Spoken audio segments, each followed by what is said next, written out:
What's at stake? Well, the winner of this game wins the NFC East. Both teams are in the playoffs, and for the Eagles, if they win, they have a first-round bye.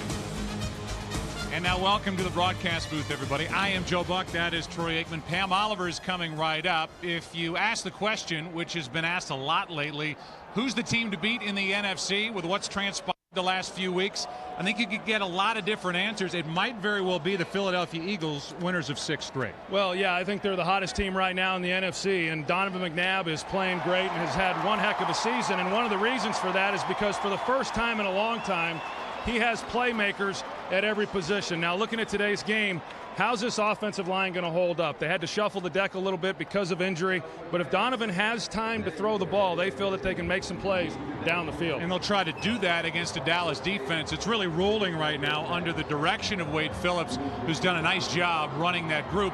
But for Dallas on offense, it's been Tony Romo, and they're getting more out of Tony Romo here late than they've ever gotten. Well, for the first time, Tony Romo is hot at the right time, and he's playing as well as any quarterback in the league right now. You think of all the great plays that he has made, but it's not about the big plays that he's made as much as it is about the negative plays that he's been able to avoid. In the last 4 games, only 1 interception. I think that's going to be real key in this ball game, going up against a defensive team in the Eagles that thrive on the takeaway. For more on the move down on the field, off we go to Pam Oliver. Well, there is a buzz about our team. So swears Cowboys linebacker Keith Brooking, who told me before the game this is a golden opportunity for us to put a stamp on a season where we've overcome a lot. Wide receiver Miles Austin told me the theme of last night's team meeting: can't be satisfied that we are just in the playoffs. We have to take this thing by the throat. We have to want it all.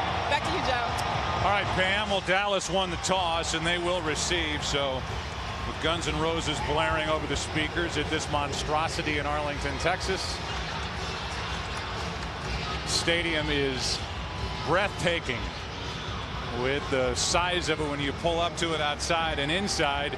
They're calling for it to be louder than it has been for the majority of the season in a game that Wade Phillips and the Dallas Cowboys want to win and want to make up for what happened at the end of last season, week 17, when they were taken apart by the Philadelphia Eagles in Philadelphia, that put Philly in the playoffs and put an end to the Cowboys season. Akers kicks it away. Felix Jones from inside the end zone will take a knee. Take a look at the offense, and it's an offensive line that's now playing with Doug Free out at right tackle, making his 7th straight start. But all eyes were on Tony Romo during the month of December, and he did not disappoint. 7 touchdowns, only 1 interception.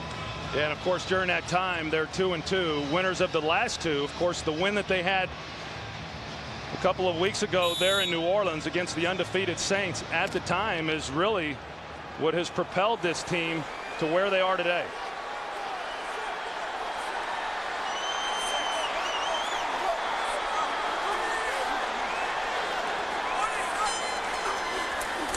Starting with a throw, and it's his favorite target, Jason Witten. That is catch number 89. Witten is the leading receiver on this Dallas Cowboys team. A 5-yard gain on first down. And for the defense, they've got a heavy rotation up front. They've got a very good secondary.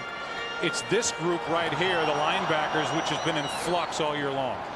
Yeah, they've started 6 different guys at middle linebacker this year, and that does not include Stuart Bradley, who was their starter coming into the year, who went on IR. Barber breaks loose.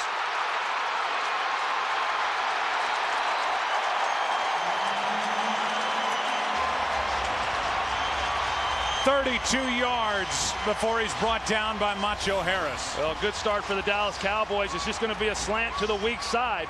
You're going to see it right off tackle, and the line does a good job. John Phillips, the tight end, in at the fullback position, lead blocks. And it has been a while since Marion Barber has had a run like that.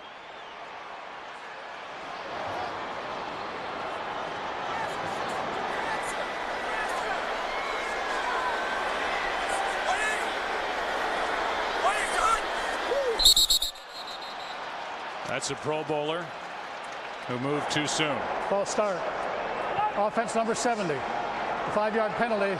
It remains first down. That's Leonard Davis, who has not disappointed since he was brought here from Arizona. He's been a Pro Bowler all 3 years he's been in a Cowboy uniform. Yeah, that trade when they made it, or when they picked him up, it was not a trade, but when they picked him up, there were a lot of people that questioned that acquisition. He was regarded as a guy who had underachieved at Arizona, but you're right, Joe. He has been an awfully good player for this Dallas team. Former tackle in Arizona, he has thrived at guard. On 1st and 15, delayed handoff to Marion Barber. He takes it to the 40, a gain of 8. You wonder what's been going on with Marion Barber behind this offensive line. It seems like lately he has had less burst, and he has had a tough time picking up short yardage situations. 3rd and 1, 3rd and 2, 4th and 1. Set a couple of decent runs here to start his day.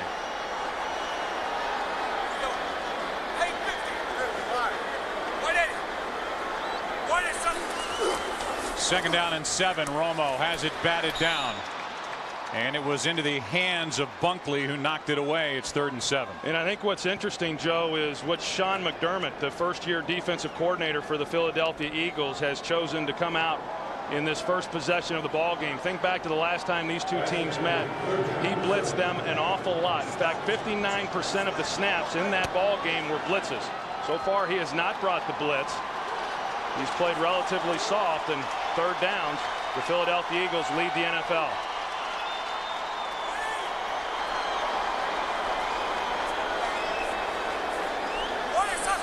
Here they come on a blitz. Romo throws, and it's incomplete. A penalty flag comes in late. Austin, the intended receiver. Sheldon Brown was on him, number 24.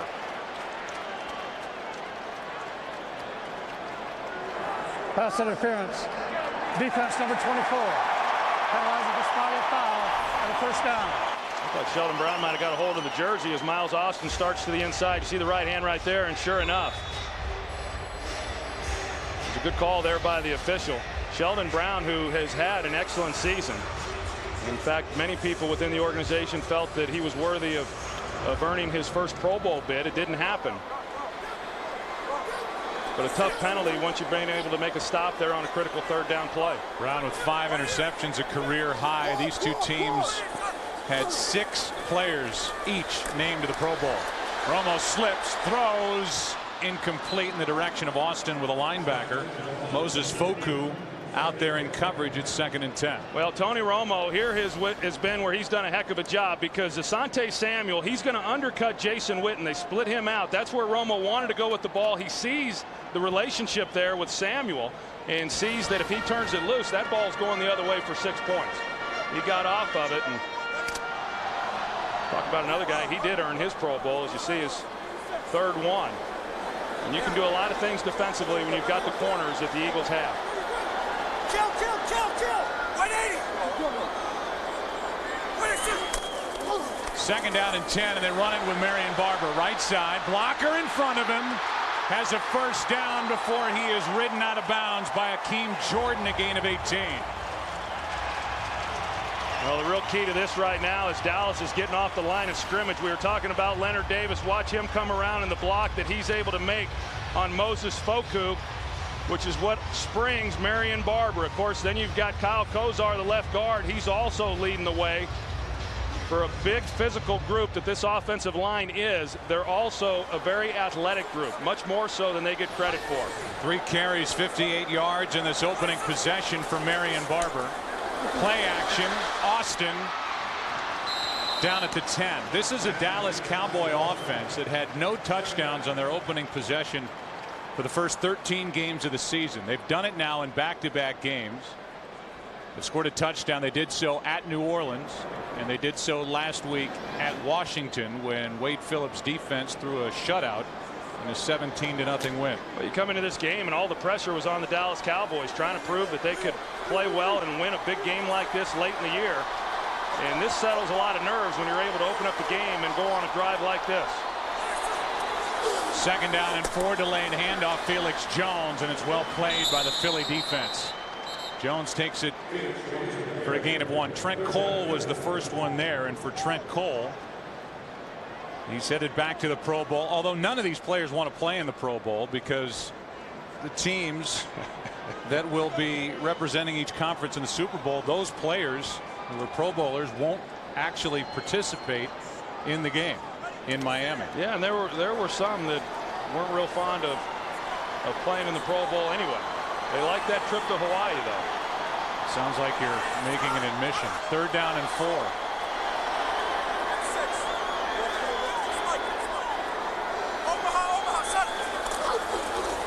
On 3rd down, Romo slings it. Witten, touchdown.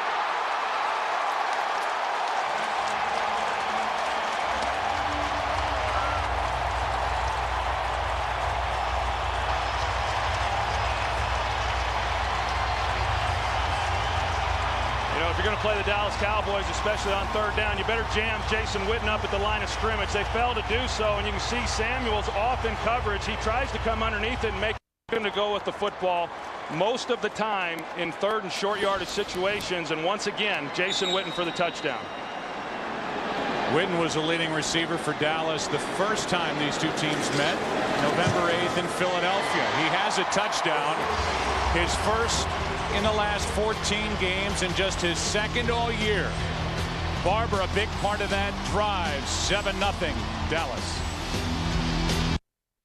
This is what I do.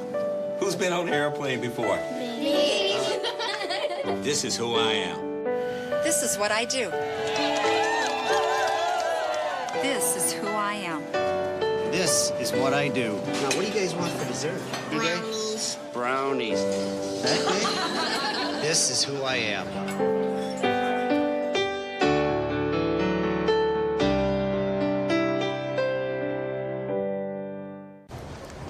Tough call. Well, during the Volkswagen Sign Then Drive event, you can get a Jetta, Tiguan, or award-winning CC for practically just your signature. And Volkswagen even covers scheduled maintenance at no cost. It can't be that easy.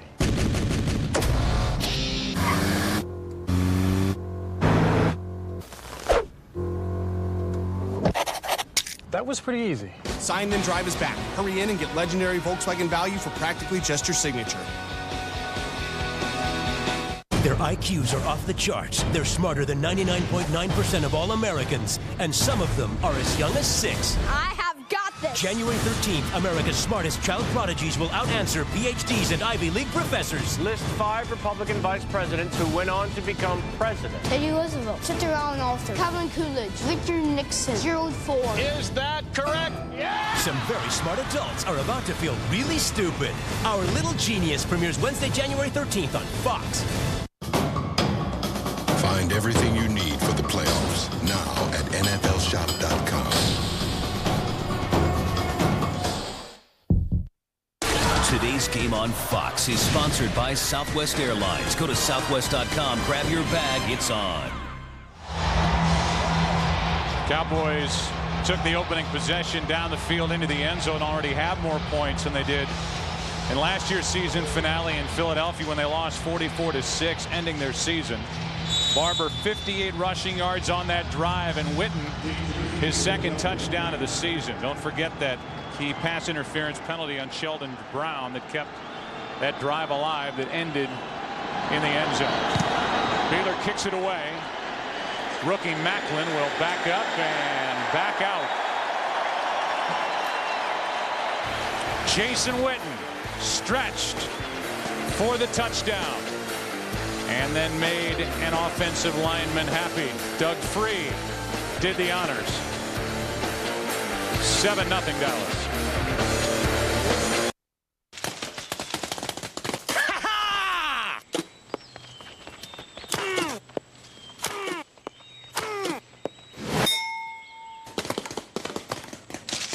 Bravo Charlie, this is Echo Delta. Doing fire.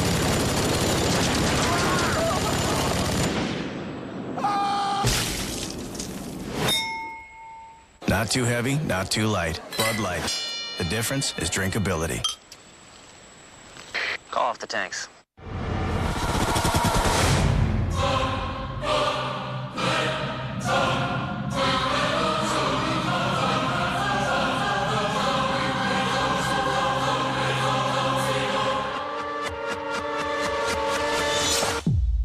I'm on a mission.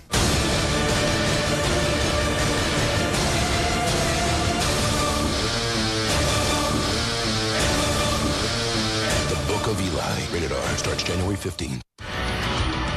For the first time, 1 week before the Super Bowl, the 2010 Pro Bowl. 86 NFL All-Stars on one stage in one game. Kickoff Super Bowl week in South Florida. McDonald's presents the 2010 Pro Bowl. Check your local listings or go to NFL.com. Today's game is sponsored by Bud Light with the just right taste that's not too heavy, not too light. The difference is drinkability.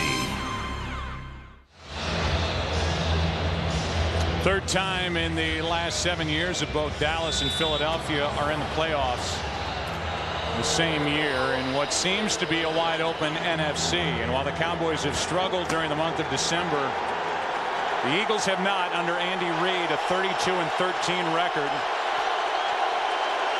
Granted, we are playing on the 3rd of January as we close out this season. How about Deshaun Jackson, second-year pro, gets it on an end around, a 6-yard gain, and the shuffling and the question mark, Troy, as we look at the backs and receivers, the quarterback McNabb, a couple of Pro Bowlers, a rookie, and Jeremy Maclin. But what happens at the center position with Nick Cole taking over for a guy who was a rock, Jamal Jackson? Jamal Jackson was having a heck of a season and a guy that they could count on week in and week out, and they had to work overtime this week at practice to get Nick Cole prepared for this game. On second down, the handoff is to Westbrook, and he gets nothing. Marcus Spears made the play, and the defense and the problem for the Eagles could be right there in the middle with Jay Ratliff going to his second straight Pro Bowl, and now he gets to work on Nick Cole instead of Jackson. Jay Ratliff was a real force the last time these two teams met. 2 sacks. Of course, DeMarcus Ware, one of the premier rushers in football, but Anthony Spencer, number 93, he now has come along in the last month of the season.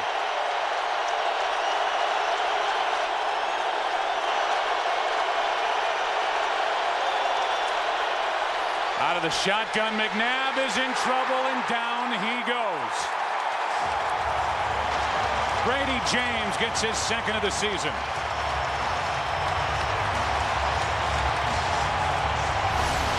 They like to bring Brady James as well as Keith Brooking, and they do again here on the first 3rd down. Brady James coming off the edge. Donovan felt the pressure inside, tried to escape out to his left, and Brady James is just able to come in from behind and make the sack. Nowhere to go with the football down the field, Joe. 3 and out for the Philadelphia Eagles. Dallas Cowboys, one of the hottest defenses in the NFL. Fair catch by Creighton. Ranked 12th overall as the Dallas defense for the season, but they are on some roll. James gets his second sack of the year. Cowboys up 7. AT&T's 3G network covers over 230 million Americans. It's a lot of people. To prove my point, I asked Gary here to friend request all of them. How's it coming, Gary? We got one. That's good. Oh. Ah, wow. Becoming a popular guy. Want 3G coverage? We've got it. 230 million people in 9,400 cities. Get out of here. Okay. AT&T. Get an exclusive Pantech messaging phone free after mail-in rebate. Only from AT&T.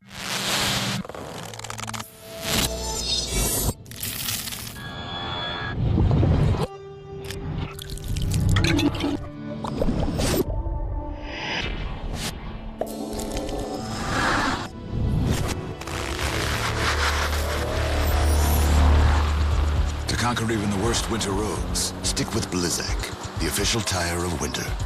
For drivers who want to get the most out of their cars, it's Bridgestone or nothing. I don't know why anyone would want me dead. Guess we'll find out, won't we? There's no one in the world better qualified in personal security and threat assessment. I work with a cover. Let you appear vulnerable so the threat reveals itself, and then eliminate the threat. What are you afraid of? Dying? It's not gonna happen. Come on, it'll be fun. Human Target, the preview event, 2 weeks from tonight on Fox. Today's Game on Fox is sponsored by Domino's Inspired New Pizza with new crust, sauce, and cheese. By AT&T, a better 3G experience. And by Visa. Visa debit is easier than cash. More people go with Visa. Inside a stadium that seems to have its own gravitational pull and weather system. It's 7-0. The Cowboys on top. 9:04 left in the first quarter, and the Cowboys start at their own 31. Pass is caught by Phillips. And the guy who started the season as the third-string tight end, seemingly Troy well behind Witten and Bennett, has been getting more and more action, while Martellus Bennett, and he has suffered with injury during the course of the season, but he's made relatively no mark on this offense in 2009. Which is really somewhat surprising, because I know coming out of training camp, coming into the year, they really felt that they were going to get great contributions out of Martellus Bennett, a very athletic guy.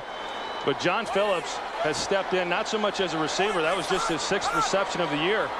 But more importantly, he's been a good blocker for them in their 2 tight end packages. 2nd down and 3. Handoff is to Felix Jones. Shows his speed. To the 49. We go for a game break. Here's Kurt Menefee. And a game of first. Kansas City's first quarter touchdown of the year is Mike Cox's first NFL touchdown. The undrafted kid out of Georgia Tech gives the Chiefs a 7-0 lead over Denver in a game the Broncos must win in order to have any chance at the postseason. Joe, Troy, and Pam. Todd Haley, the head coach, he used to coach the receivers here with the Dallas Cowboys, and the Denver Broncos are playing without Eddie Royal, and they benched Brandon Marshall, who has over 100 catches on the season. Here's Felix Jones again, running right through this Philadelphia defense, a gain of 8. Well, anytime you've got the safety as the guy who's having to come up and make a play, then that bodes pretty well for the offense. You're going to see Sean Jones right here, number 26. He's the guy who's going to drop in. But when he's the guy who's the first line of defense to make the tackle, then you're picking up some pretty good yardage. I don't think Sean McDermott, the defensive coordinator, is going to sit here much longer and just play soft. I would expect him to start bringing some pressure here real quick. That's Bennett in motion, 2nd and 2. That's Felix Jones making a move and getting a first down to Philly 40. Will Witherspoon, who started the season in St. Louis, out there to make the stop. You know, it's a little bit like what happened a few weeks ago when they were playing the New Orleans Saints. You know, they went right down the field on their first possession. They got the touchdown. The Saints, as we all know, the #1 offense in all of football. The Cowboys defense forced the 3 and out. Cowboys went right back down, made it 14-0 in no time flat, and they're marching here for their 2nd score. First down at the Philadelphia 40.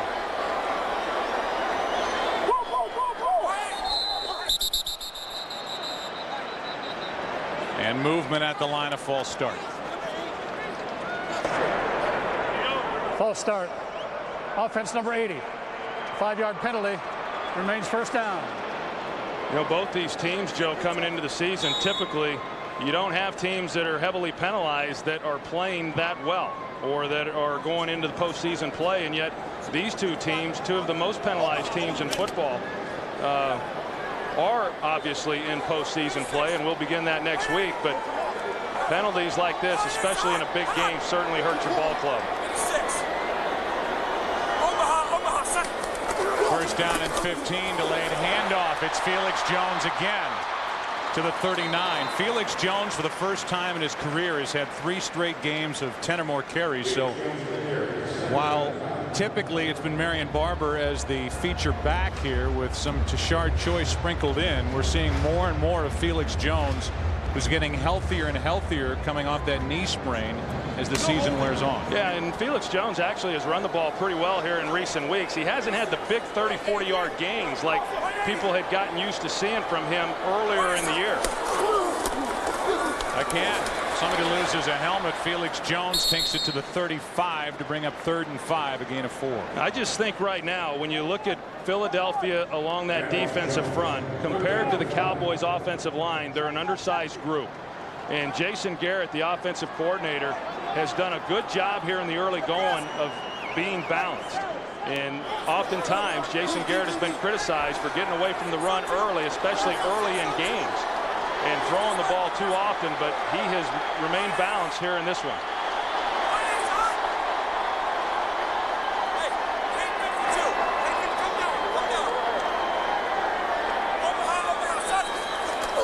Third down and 5, a roll to the right, and there's Miles Austin, who sits down with a first down for Dallas.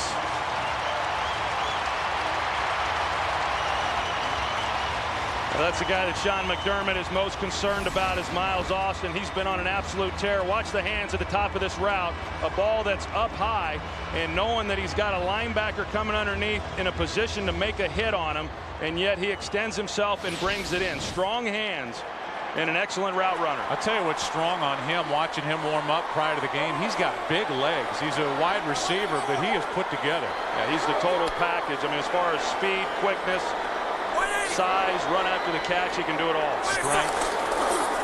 First down, Marion Barber back into the action. And he's brought down by Cole after a gain of 3. When we talked to Sean McDermott, he did talk about Miles Austin, who's a Pro Bowler. He started this season as the 3rd receiver behind Roy Williams and Patrick Creighton. Now he's a Pro Bowler. First 41 games, 23 catches, 435 yards, 4 touchdowns. First start at Kansas City in October. 10 for 250, 2 touchdowns, including the game winner. Sean McDermott did not even mention Roy Williams. Wasn't in the conversation. Mentioned Creighton before he talked about Roy Williams. Romo throws, and there's Austin again.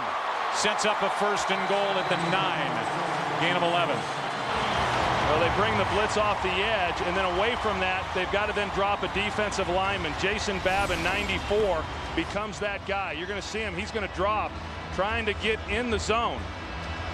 And when you get locked up like that, you can tell how lost he is, because then Miles Austin becomes the guy who hits that area of the field. Macho Harris blitz from the opposite side, and that's the zone blitz that you hear so much about. Here's where Roy Williams should be a weapon with his size. Delayed handoff. It's Barber. Marion Barber picks up 2. You know, you talk about, not talking about Roy Williams, or not mentioning Roy Williams, and why they're so concerned about Miles Austin when you consider where Tony Romo likes to go with the football. And then the completion percentages that accompany that.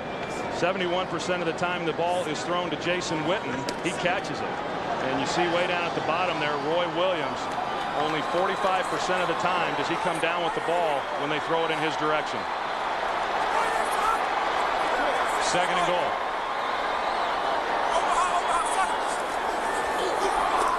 Romo has time. That's Barber, loses the football incomplete, and Witherspoon was right in his face. 3rd down and goal. Well, already with the Eagles, they like to rotate guys up front, as you said, Joe, and they have been rotating a number of defensive linemen throughout this series, trying to get guys some rest, trying to keep them fresh, especially on passing downs, so that they can apply some pressure on Tony Romo.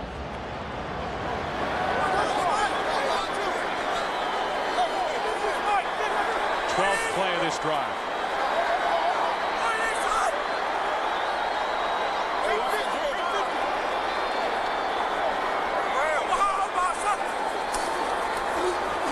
Romo steps up, batted into the air, and picked off. Exactly what Philadelphia needed. Joselio Hansen comes away with the interception, and it was Asante Samuel who knocked it into the air. A lift for the Eagles, a turnover on a tipped ball out of the hand of Tony Romo. Samuel made the play, Hansen with the interception. Domino's pizza crust to me is like cardboard. I hear what some folks are saying about our stuff. Your sauce tastes like ketchup. I mean, that hits you right in the heart. Most companies hide the criticism, and we actually face it head on. There comes a time when you know you've got to make a change. We improved everything. 40% more herbs in the sauce. New shredded cheese with tons of flavor. And a new garlic seasoning on the crust. We want everybody to try it. The deal is 2 medium, 2 topping pizzas for $5.99 each. If you don't like it, we'll give you your money back. All of it. Not half of it, all of it. Human blood is our most precious resource, and our supplies are running out. Our families are starving. At Bromley Marks Pharmaceuticals, we keep the remaining humans alive. To farm them for blood.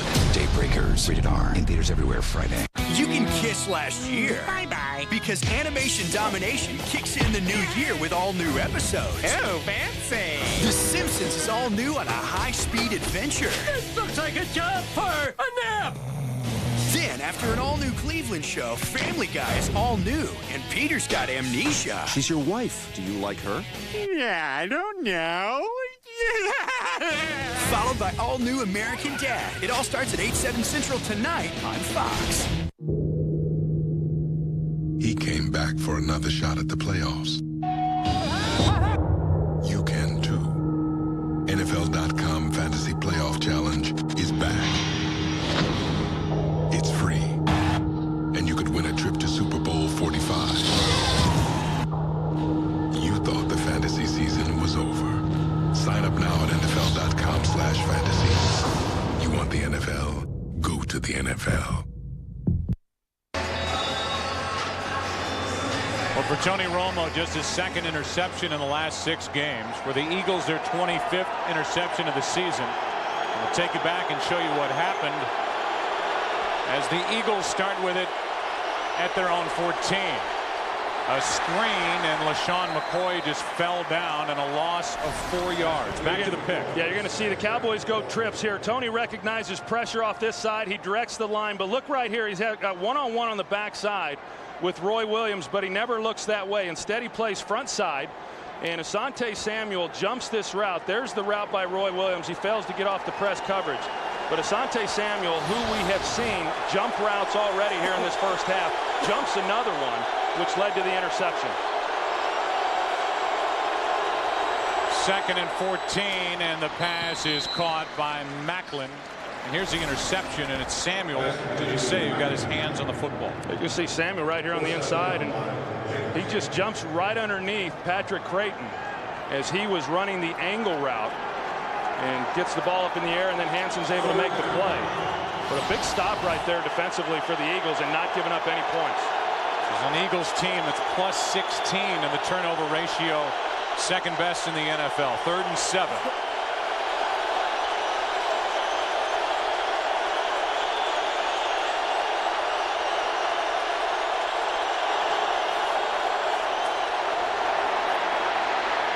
McNabb with all day, now flushed out, throws and hits his tight end. That's Selleck.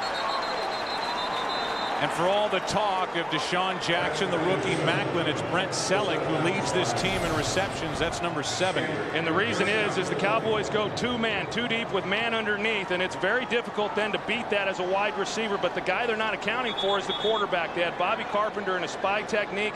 As soon as he came up to take McNabb, they're able to then get the ball to Selleck for the first down.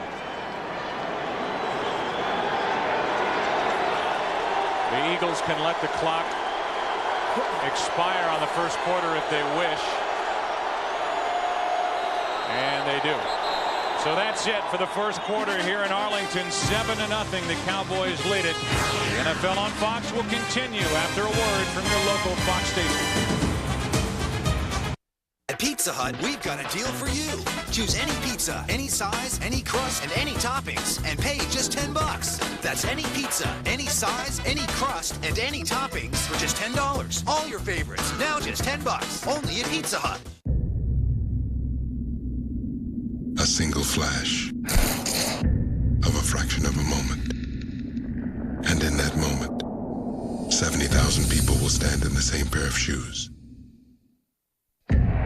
Because they all know that this moment might not be a moment at all. It might be the entire season. Be there. You want the NFL? Go to the NFL.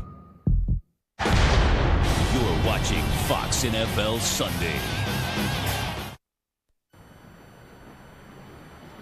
Most people know that the 7-passenger Dodge Journey is the most affordable all-wheel drive V6 in its class. But some still don't believe it could have won an Insurance Institute for Highway Safety award.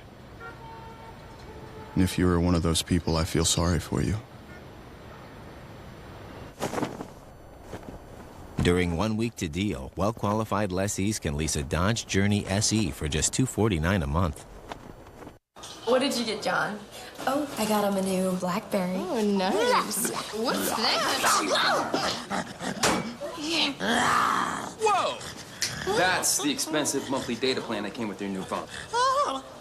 Go to Cincinnati Bell and get him a new smartphone he'll really love. And an affordable plan he'll love even more. That's what I do. It's your last chance to get free phones and sign up for Why Pay for Two, the nation's best plan for your smartphone. Cincinnati Bell, right here for you. Got it. This door opens again, you start shooting. The suspense never ends. The world is trusting you because I trust you. The surprises never cease. I'm going dark. You don't have to do this. The thrills never stop. Get out! I'm shutting this operation down. We're under attack. You're lucky I'm retired. 24, a new day begins Sunday, January 17th on Fox. We look at the ball control numbers. The Dallas Cowboys came into this game having allowed just 27 first quarter points, the fewest in the NFL. That continues. The Eagles had scored the most first quarter points at 122. They just got their first down the last play of the first quarter. And so on 1st and 10, McNabb throws to Selleck, and he is hit by Brady James after a gain of 2. Well, that didn't fool anybody.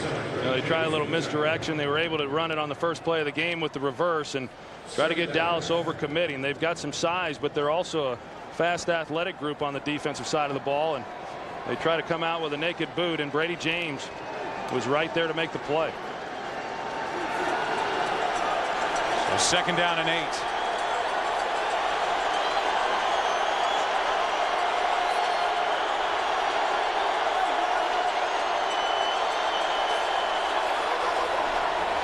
McNabb with good protection down the field for his home run hitter, Deshaun Jackson. He overthrew him. Deshaun Jackson has emerged as maybe the biggest big play threat in the league, and he was open. There you can see Hamlin. He overplays the top, and it opens up the middle then for Deshaun Jackson to pierce right through the middle of it. And you know, that's their first chance that they've taken down the field. There will be many others before this day is over. But that was a golden opportunity for Donovan McNabb. He had Jackson open, and he had time in the pocket to deliver a better ball.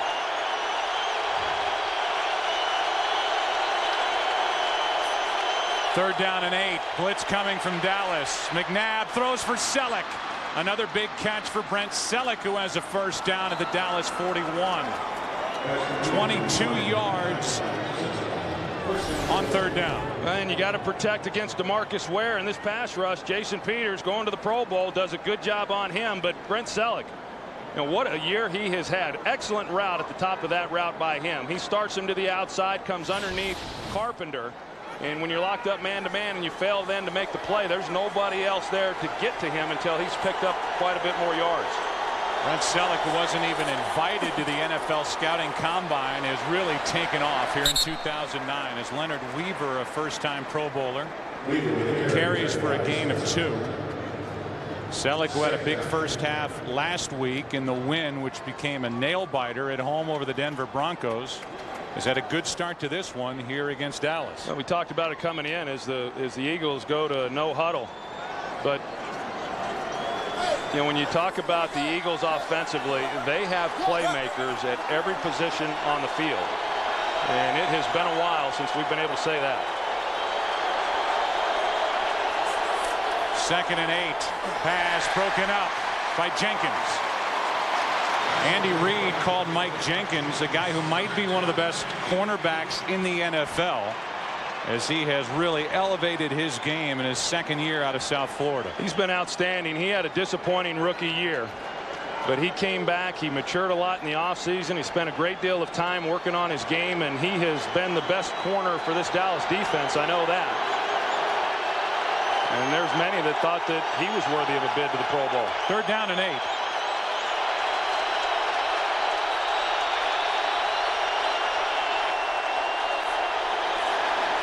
Penalty flags fly, and it's going to be against Dallas, and it'll turn it to a 3rd and 3. Neutral zone infraction. Defense number 94 moving into the neutral zone. Calls the offense to false start. 5-yard penalty.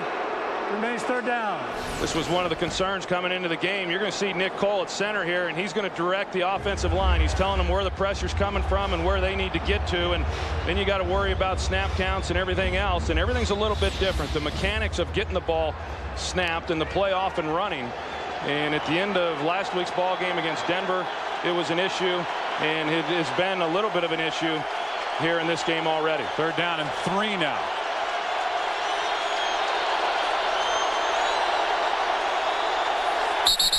Eagles just gave the 5 yards back.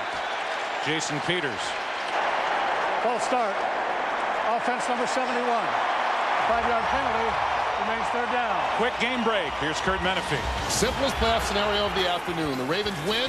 They are in. They're looking good early against the Oakland Raiders. Ray Rice, 27 yards. Set up a 2-yard Willis McGahee touchdown. And Baltimore's on top. 7-0 in the first quarter. Joe, Troy, and Pan. All right, Kurt, we'll keep an eye on that. Third down and 8. Again here in Texas.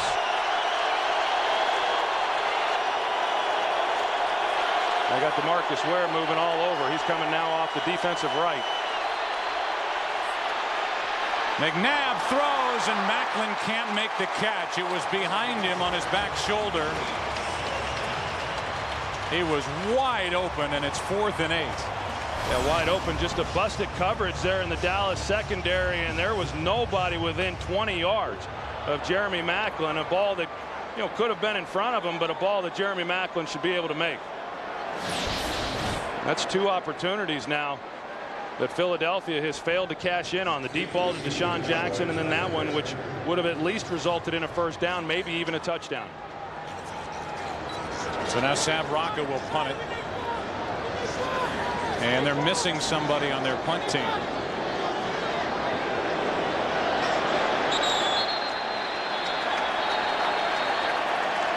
If they throw the flag, the Eagles probably wouldn't care anyway for delay of game. Play clock was down to 0. Timeout. Philadelphia. They're first. I mean, that to me is a wasted timeout. If they take the penalty of 5 yards, it's not that big of a deal. The ball's at the 39. A punt when we come back. Welcome to the Now Network. Population 49 million. Right now, 1.2 million people are on Sprint mobile broadband. 31 are streaming a sales conference from the road. 154 are tracking shipments on a train. 33 are IMing on a ferry. And 1,300 are secretly checking email on a vacation. That's happening now. America's most dependable 3G network, bringing you the first and only wireless 4G network. Right now, get a free 3G, 4G device for your laptop. Sprint, the Now Network. Ours has more beef, for real, cooked over real fire. So what about that Wendy's double stack? It's real too. Real small and real fried. The quarter-pound BK double cheeseburger, now just $1, only at Burger King.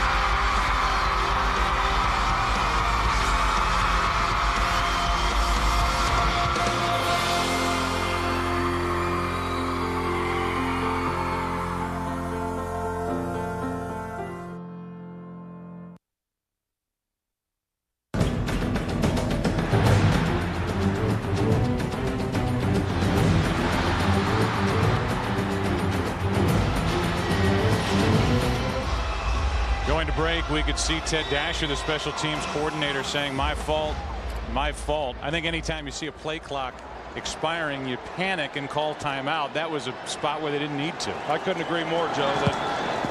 That was not an area of the field where they really needed to burn a timeout. Here's a punt that goes into the end zone anyway after the timeout. Penalty flag was thrown. And it's a hold against Dallas.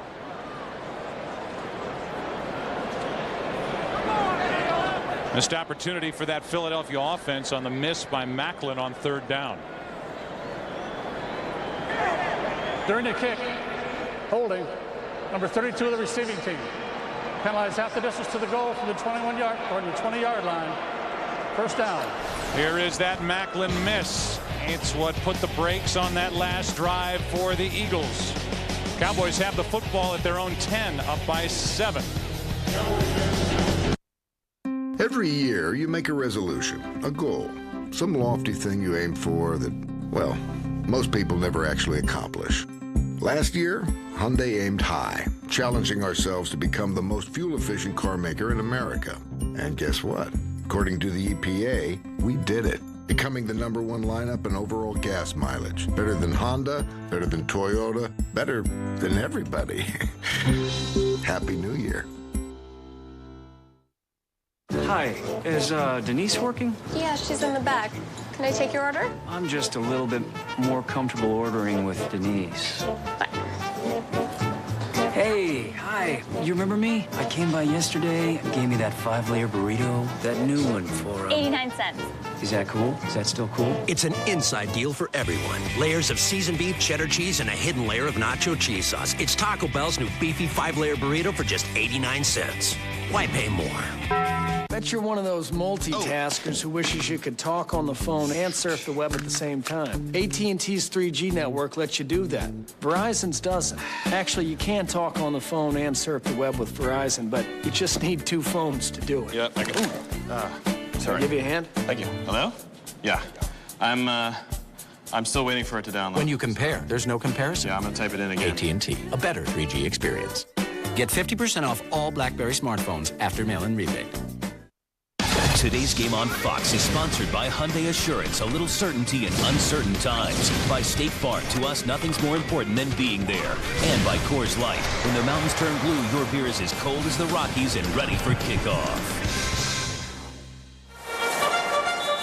Philly defense #2 in the NFL in takeaways. They have 38. They got one the last time they were out on the field on an interception by Hansen, his 2nd of the year.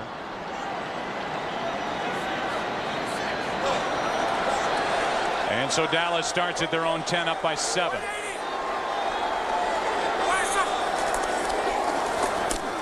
Hand off to Felix Jones, and Felix picks up 3. The Bowl Bash continues tomorrow on Fox with the Tostitos Fiesta Bowl between Boise State and TCU, and concludes on Tuesday with a FedEx Orange Bowl between Iowa and Georgia Tech. The Bowl Bash continues tomorrow at 7:30 Eastern, 4:30 Pacific. Only on Fox. I'm sorry, Joe. Houston Nutt, head coach of Ole Miss, big win yesterday here at the Cotton Bowl against Oklahoma State. Enjoying the afternoon. 2nd down and 7.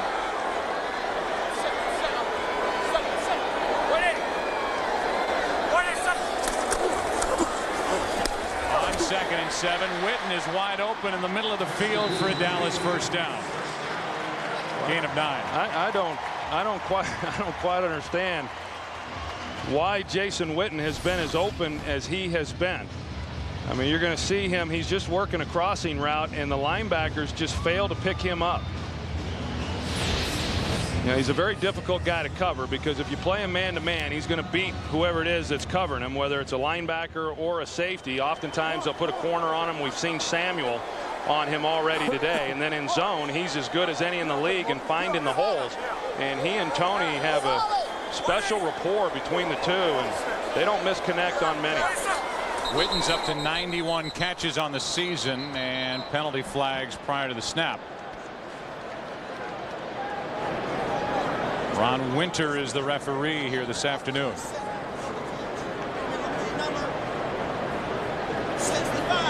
Let's go. False start. Illegal snap. Number 65 offense. 5-yard penalty. Remains 1st down. That is 3 false starts against the Dallas Cowboys playing at home here this afternoon, and they get Gerard. You can understand it. Andre Gerard right here in the middle.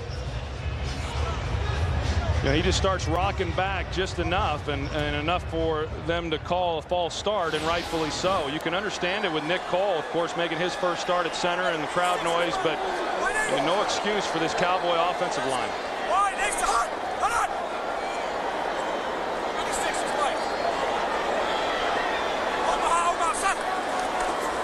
On 1st and 15, Romo throws. Patrick Creighton is wide open. And knocked down as he crossed the 45. They'll mark him at the 47, a 30-yard catch and run.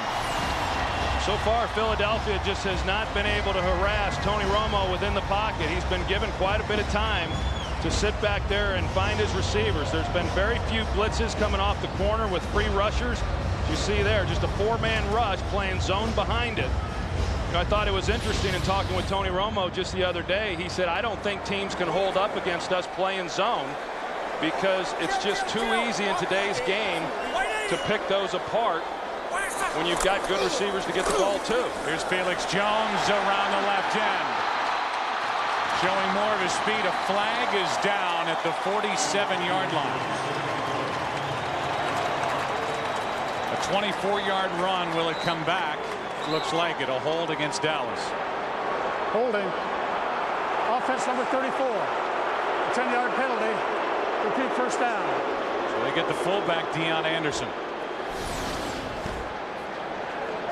See if we can see the hold. Deion Anderson right there. He's engaged on Moses Foku. You get a big play like that down the field and it gets called back. We've seen a number of penalties right now on both teams, but Dallas right now, I think if you're Philadelphia, you'd say you don't mind so much if they're running the football. I know the late Jim Johnson, he was never concerned about rushing yardage. He just didn't want to give up big plays, but the Cowboys have gotten some big plays in the running game. Of course, this past one just coming back. 1st and 20. Here's Marion Barber, and he spins his way to the 40, picked up 3. It's been Felix Jones more of late. Barber early on that first drive. Dixon made the tackle for the Eagles on that carry. And it's 2nd and 17 with the Dallas Cowboys up 7-0. I mean, going back to the last time these two teams played, the Eagles defensively held the Cowboys to only 76 yards rushing. And already in this half, they're well over that. 99 to be exact on 12 carries.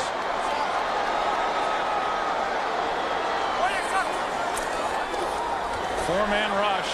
Romo has all day, and Austin fights for the ball, continues down the sideline, and has a first down at the 20.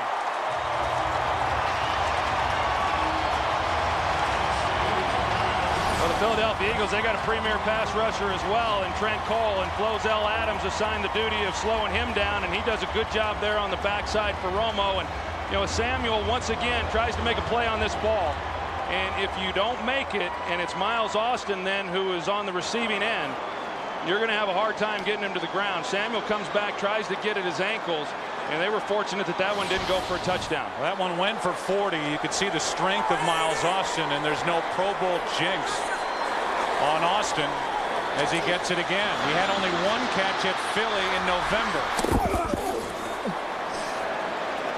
And the umpire, you can hear his microphone was right in the middle on that tackle at the 15-yard line. He's on the ground, and that gives you a pretty good idea of the collisions. Oftentimes our viewers at home, they don't get a chance to really understand or appreciate the impact of these hits. And he got his shirt. He looks like some dogs got after him or something there at the bottom of that pile. Bill Schuster is the umpire.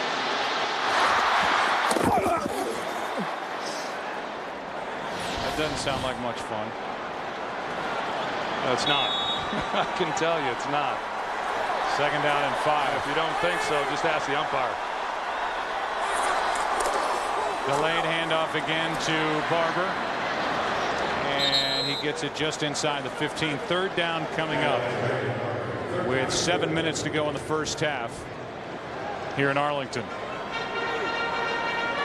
Well, this is an interesting possession right here defensively for the Philadelphia Eagles. The last time the Cowboys got down here in this part of the field, they were able to get the interception, and now just looking for a key stop here on 3rd down.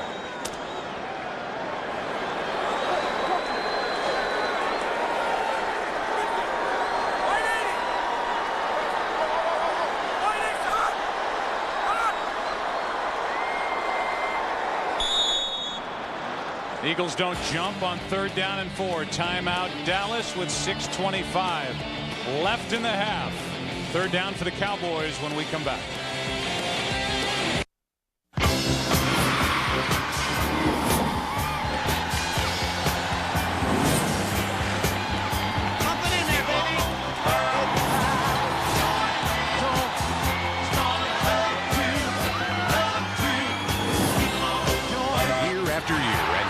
Refreshing football fans everywhere. For the taste as cold as the Rockies. Cross Brew Coors Light, the world's most refreshing beer, and the official beer sponsor of the Super Bowl. A year ago, we introduced Hyundai Assurance to show you we had your back, even if you lost your income. Since then, the dust has started to settle, and some indicators are up, especially for the big guys. But the real question is, how are you doing? Well, the answer to that might not be so clear. So we're continuing Hyundai Assurance and our commitment to you, because the economy hasn't really turned around for any of us until it turns around for all of us. This Friday. Yes. Anna. Will you marry me? Anna will have to choose between the guy she always saw herself with. I gotta take this. Of course. And the guy she never saw coming. You never let your hair down. You just surprised me. You keep doing that. Leap Year is delightfully funny. Lovely. What do I do? Stop it! And ridiculously romantic. Kiss the girl. Leap Year, rated PG, in theaters Friday.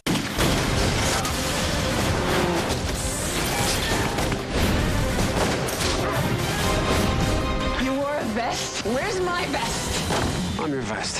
Human Target, the preview event 2 weeks from tonight on Fox.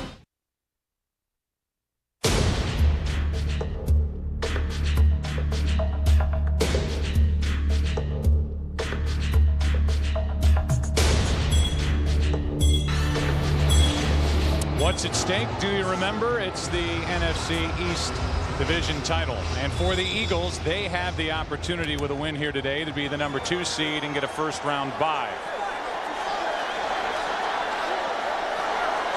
There's Austin on 3rd and 4.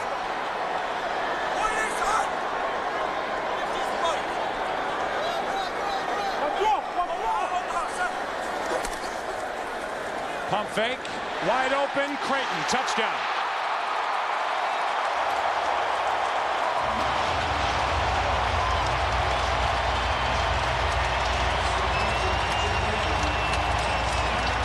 So they run a high-low on corner Sheldon Brown. They run Roy Williams into the flat. You can see him here, and then they put Patrick Creighton in behind him, and Sheldon Brown gets caught peeking inside at Tony Romo. Romo uses his shoulders and moves defenders about as well as anybody in football and got Brown to bite. Remember, it was Sheldon Brown in the first meeting in a 13-13 tie in the 4th quarter. He bid on a double move slant route that led to the touchdown to Miles Austin then. 14-0 Dallas. Here's the shoulder fake. Then the touchdown throw. Wade Phillips' team up 14 on Philly.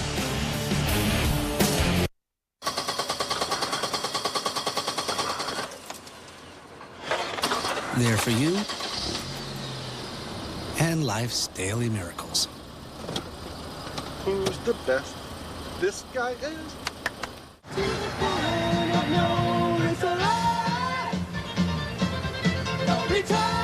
There for you and your guilty pleasures.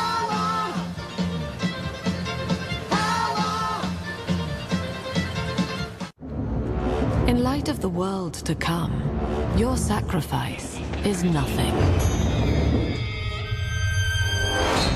Angels remember Mom. Out of your pain, paradise was born. Don't let him get me, Daddy!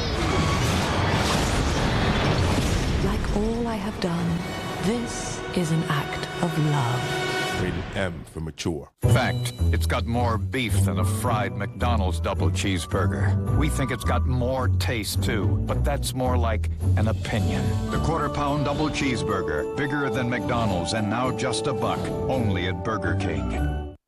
Today's game on Fox is sponsored by Burger King. have it your way. 14-0 Dallas. Creighton got the last score for the Cowboys, and as we welcome you back inside our booth, Joe and Troy, and Philly's got to find an answer here fast. Well, they sure do, and I think defensively, you know, they've got to start bringing some pressure. They just have not called up many blitzes. It really surprises me, considering how much they like to blitz and how much they blitzed the first time these two teams met. And this is an important drive right now for the Philadelphia Eagles. I mean, down 14-0, it could be worse than what it is. 6 minutes to go here in the second half, or in the second quarter. But I think this is a real critical possession offensively for this Eagles team. Remember, the Eagles have a red zone interception, which avoided more points put on the board by Dallas as Beeler kicks it away. Macklin on the return from the 2. Jeremy Macklin can't make the 20. Knocked out at the 19 by Sensabaugh, just a 17-yard return. And so now Donovan McNabb, who in the first matchup against Dallas on November 8th threw for 227 yards, 1 touchdown, 2 interceptions, and had a season-low quarterback rating of 61.4. Trying to figure out a way to move the ball on the Cowboys, who were coming off a shutout at the Redskins. First shutout for Dallas in 98 games after they had held San Diego and New Orleans to a season low in points over 6 days. So this defense for the Cowboys is rolling at the right time.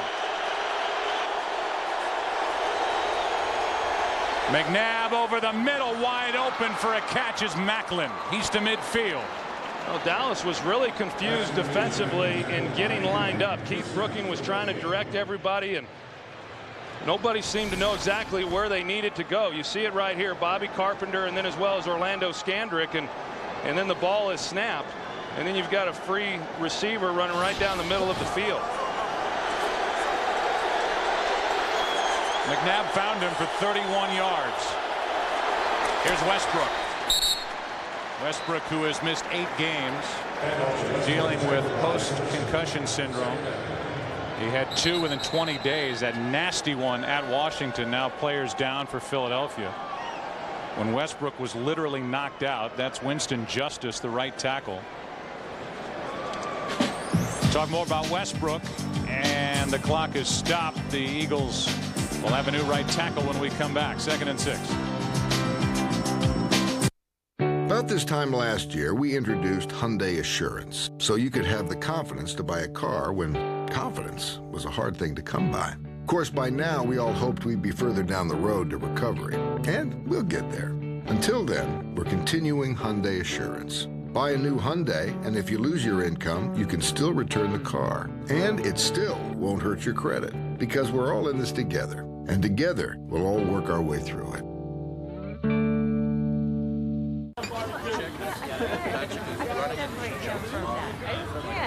Hey, everybody.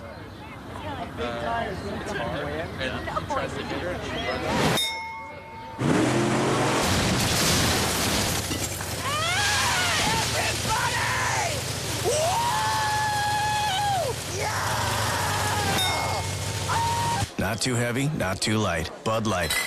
The difference is drinkability. I brought potato salad. For the first time, 1 week before the Super Bowl, the 2010 Pro Bowl. 86 NFL All-Stars on one stage in one game. Kickoff Super Bowl week in South Florida. McDonald's presents the 2010 Pro Bowl.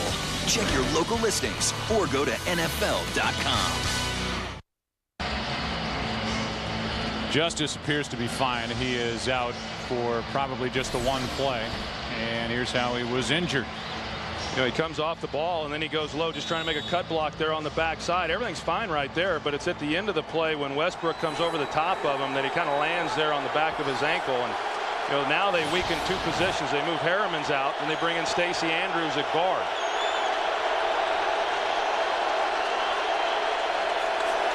Second down and 6. McNabb over the middle, hits Deshaun Jackson. Jackson is down inside the 20, out of bounds at the 14-yard line. A 32-yard catch and run for the electrifying Deshaun Jackson. And the first thing that they do is they want to test out that offensive line. Dallas does. You're going to see here, they're going to test the A gaps and see if those inside guys, Stacey Andrews coming off the bench, can communicate it and block it up. But Donovan has enough time then to get the ball to Deshaun Jackson. They're in man coverage underneath. And just an excellent job there. 18th catch of the season of 20 or more yards for Jackson. Winston Justice back in the lineup as McNabb lost the snap. Remember, a new center, and Dallas takes over. Ratliff comes away with a football. No, it didn't even look to me like McNabb was anticipating the snap. I mean, that he was expecting it to be hiked when it was. Just the simple parts of the game, whether it's the quarterback-center exchange or out of the shotgun. New center, Nick Cole. Jamal Jackson is out, and McNabb just dropped it. Yeah, McNabb clearly was anticipating the ball to be snapped. And it was a little bit low, but it looked like Donovan might have taken his eyes off it just at the time that the ball was hitting his hands and failed to secure it. Not a great snap, but one that McNabb could have handled. And for Ratliff, his 4th fumble recovery of the season, which would tie him for the top spot in the NFL. And now each team has a red zone turnover in this game, and Dallas up 14. Takes over at their own 20. Romo underneath. That's Phillips again. And as Phillips is knocked down by Witherspoon, Phillips has a 7-yard gain. You know, I know coming into this game and visiting with Sean McDermott, he was very concerned about Miles Austin. And he was concerned about the big play ability of him, and so he knew that they had to mix things up. Couldn't get locked in just playing man coverage, couldn't just press all the time, had to play some zone, had to mix in some blitzes. But I am really surprised that we have not seen the Eagles blitz more than they have. It's been predominantly a 4-man rush that has not gotten close to Tony Romo. Here's Barber. Barber picks up a yard. 3rd and short coming up for Dallas, and Philadelphia needs a stop here. Get the ball back and get something on the board before the half. It's been a Dallas offense that's put together 3 long drives, one of 9 plays, one of 12, the other of 8. And it's 3rd down here.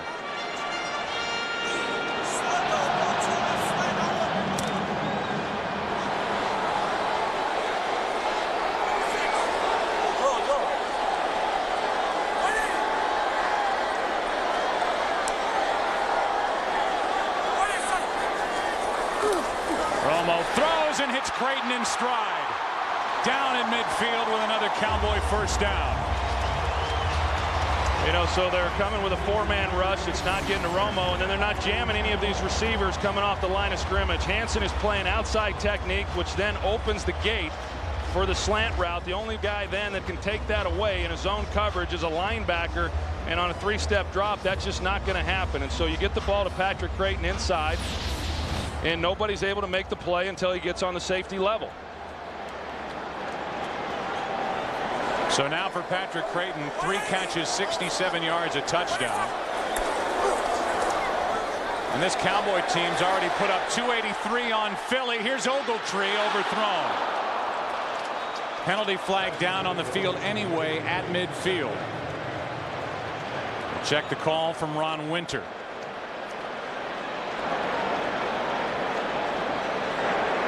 Personal foul, roughing the passer, contact to the head of the quarterback, 15 yards and a first down. Number 53, defense.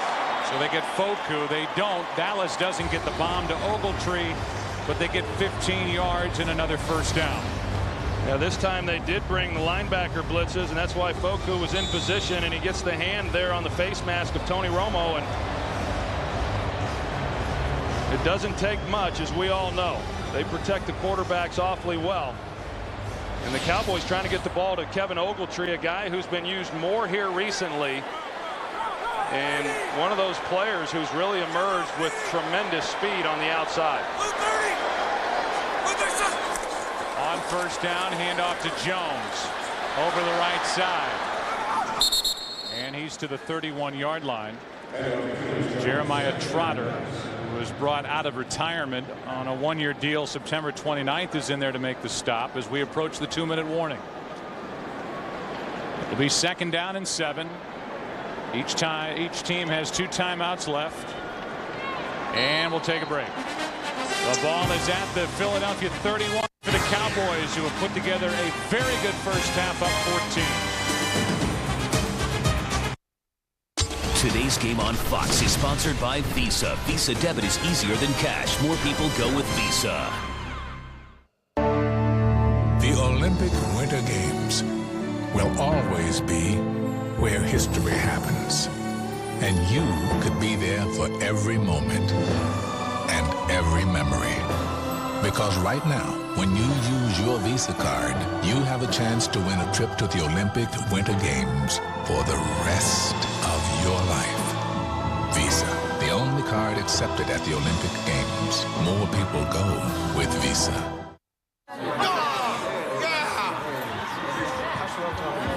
Hey. Your map's blocking the game. Oh, sorry. I'm just checking the other scores. Is my map in the way? No. You good. To get 5 times more 3G coverage than AT&T, come to Verizon Wireless, where you'll find smartphones under $100, like the BlackBerry Tour, Droid Aeris with Google by HTC, or the new BlackBerry Curve for just $79.99. Verizon Wireless. This time last year, nobody knew what was going to happen with the economy. So we introduced Hyundai Assurance and lets you return the car if you lost your income, with no impact on your credit. Well, we're not out of the woods yet, so the offer still stands. Buy a new Hyundai and you'll get assurance too. Because we're all in this together. And we promise, no matter how long it takes the economy to get going, we're not going anywhere without you.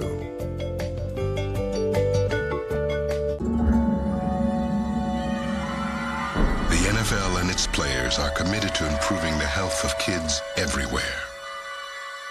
That's why we're encouraging them to get at least 60 minutes of exercise and play every day.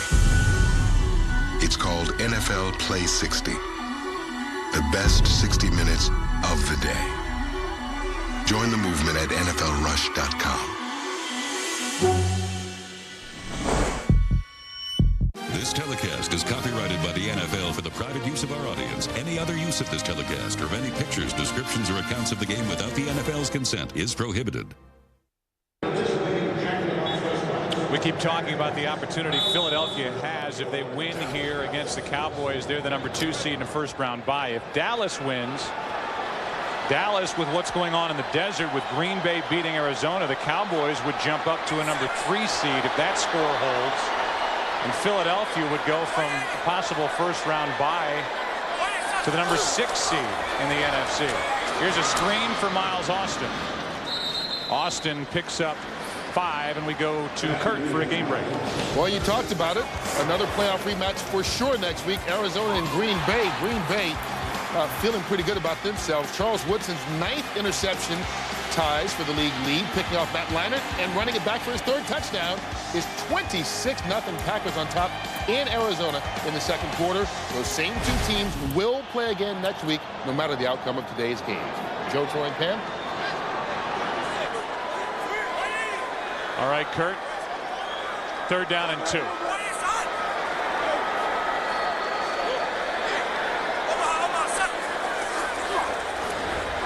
Here's one for Roy Williams, and he and Romo are not on the same page.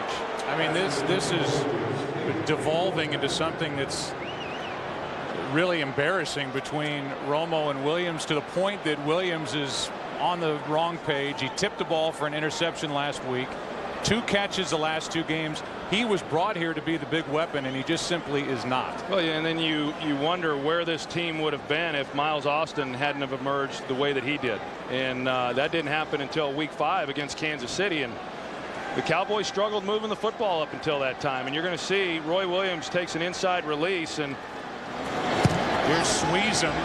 2nd week as a Cowboy, and he just drilled a 44-yarder. With 1:04 remaining to make it 17-0, and that puts a half smile on the face of Wade Phillips.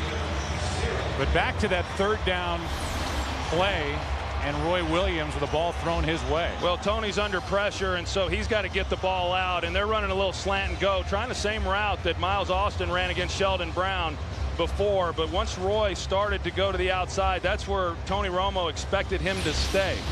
And so he threw it up, trying to give him a chance. I don't think they would have gotten a play anyway, but you know, those are some of the little things within a route that can sometimes throw a quarterback off. 24 games now, the 25th game with the Dallas Cowboys for Roy Williams. He has 57 catches total. And as I mentioned, 2 catches now over basically the last 2.5 games. And he was critical of himself this week, saying, I don't know how they can have confidence in me. Talking mainly about Tony Romo and certainly Jason Garrett.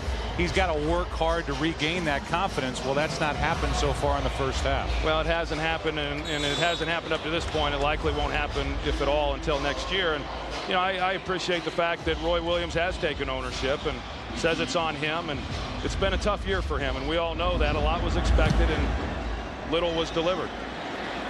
Beeler hits it, and it's yet another touchback. 2 in this game. 27 on the season. Missed opportunities for Philadelphia, certainly on this one, with Deshaun Jackson wide open down the middle of the field. Then a 3rd down play, ball a little behind Macklin, but it went right through his hands. And then a fumbled snap out of the shotgun, new center and all, but a red zone turnover, and the Cowboys took that and turned it into 3 points. Well, and you know, the Cowboys also had their red zone turnover as well with Tony Romo's interception. But, you know, I think Jeremy Macklin probably scores a touchdown on that ball if he catches it. So you're talking about what could have been and should have been probably 17 points. The 2 touchdowns, Deshaun Jackson, Jeremy Macklin, and then at least a field goal on the fumbled snap. Eagles with 2 timeouts left. They have got to get something going here at the end of the half. Plenty of time, and the pass is dropped. Incomplete. Deshaun Jackson bobbled it, and then it hit the ground. 2nd and 10 with 55 seconds remaining in the first half. Well, it's interesting coming into this game, Joe. I talked about the things that I thought were important for the Philadelphia Eagles to have success, and they had to be able to give Donovan McNabb time to throw the football. And if they did that, you know, it looked like they could take advantage of some things down the field to the playmakers on the outside. He has had time to throw the ball. They just failed to connect and complete some of these passes, and then they needed to get a takeaway, and they were able to do that also defensively. Ware coming off the edge, doesn't get there as Selleck makes the catch, and he's wrestled down with a 1st down, and a penalty flag is thrown as Jenkins was out on the edge and on the boundary with Jason Peters. Looked to me like the Cowboys are signaling that this is going to go against the Eagles. And Peters did something to Jenkins when the 2 got out of bounds over near Andy Reid. It's a 14-yard catch and run by Selleck, could be wiped away. The play was over. Personal foul. Offense number 71. 15-yard penalty. 1st down. Here's Jason Peters and then Mike Jenkins at the end of this play. And you know, the Eagles have just done some really dumb things in this ball game, and Jason Peters knows where he's at on the field after this. Initially, the initial contact there was no penalty there, but Peters continually goes after him well after Jenkins is out of bounds. So that moves the ball back to the 19-yard line. And now 47 seconds remain in the half. 17-0 Dallas.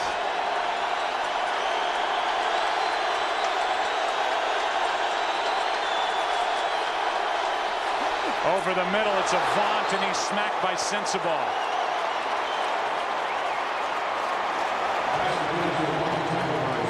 The Eagles still have 2 timeouts, and they elect here to keep the clock running. They're wasting a ton of time. Yeah, if it's going to take them this long to get, and then they ultimately wind up stopping the clock, but if it's going to take them that long to get a play called, then they would have been better off using one of those timeouts that they had left. 28 seconds remain now. 1 timeout left on the board for Philadelphia. Coming up on the Visa halftime report, Kurt, Terry, Howie, Michael, and Jimmy will have scores and highlights from around the league. And the Fox Sports ticker will keep you updated with up-to-the-second stats.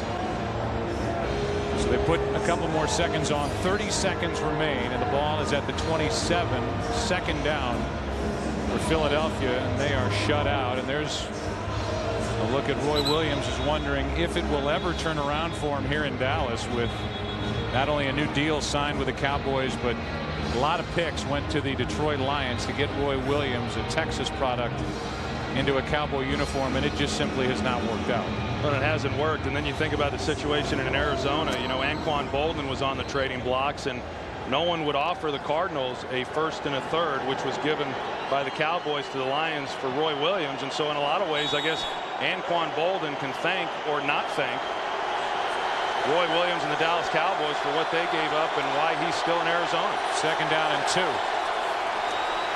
McNabb hits Jackson, and Jackson drops it. Skandrick was coming to make the hit for Dallas. It's now 3rd down and 2. And you can see the frustration all over the face and in the body language of Donovan McNabb. Yeah, and this isn't what any of us expected to see out of the Philadelphia Eagles. I mean, this is a team that over the years has played well in these types of games. Not only played well, but has won most of them. And they came out here in this first half and they've just not played the way that we have expected them to play in these types of games. It's 3rd down and 2. There's Selleck for a 1st down, and the Eagles should spend their last timeout, and they do. 21 seconds left. 10-yard catch by Selleck, who's been the one guy that McNabb's been able to lean on here against the Cowboys in this game. Well, what a great find he was in the 5th round.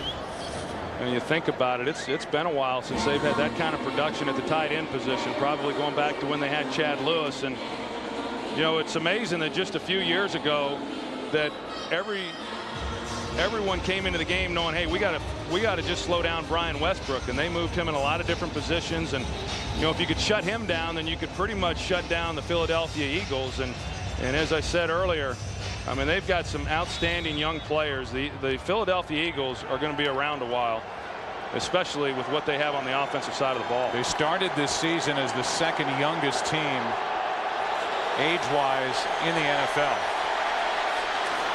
Underneath, it's Westbrook. Westbrook, who was one of the most dangerous running backs in the league in 06 and 07.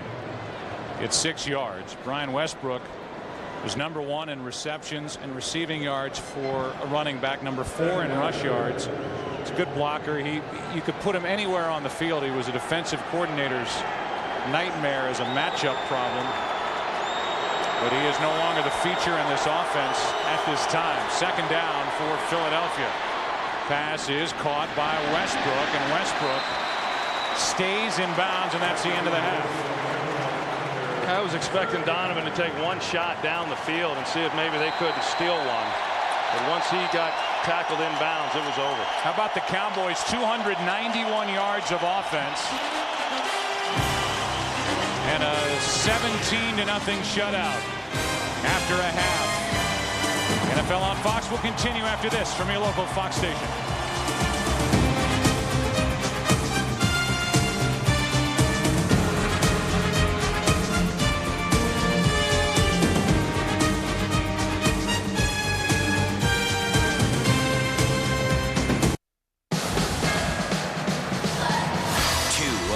Football's most storied programs meet in the FedEx Orange Bowl.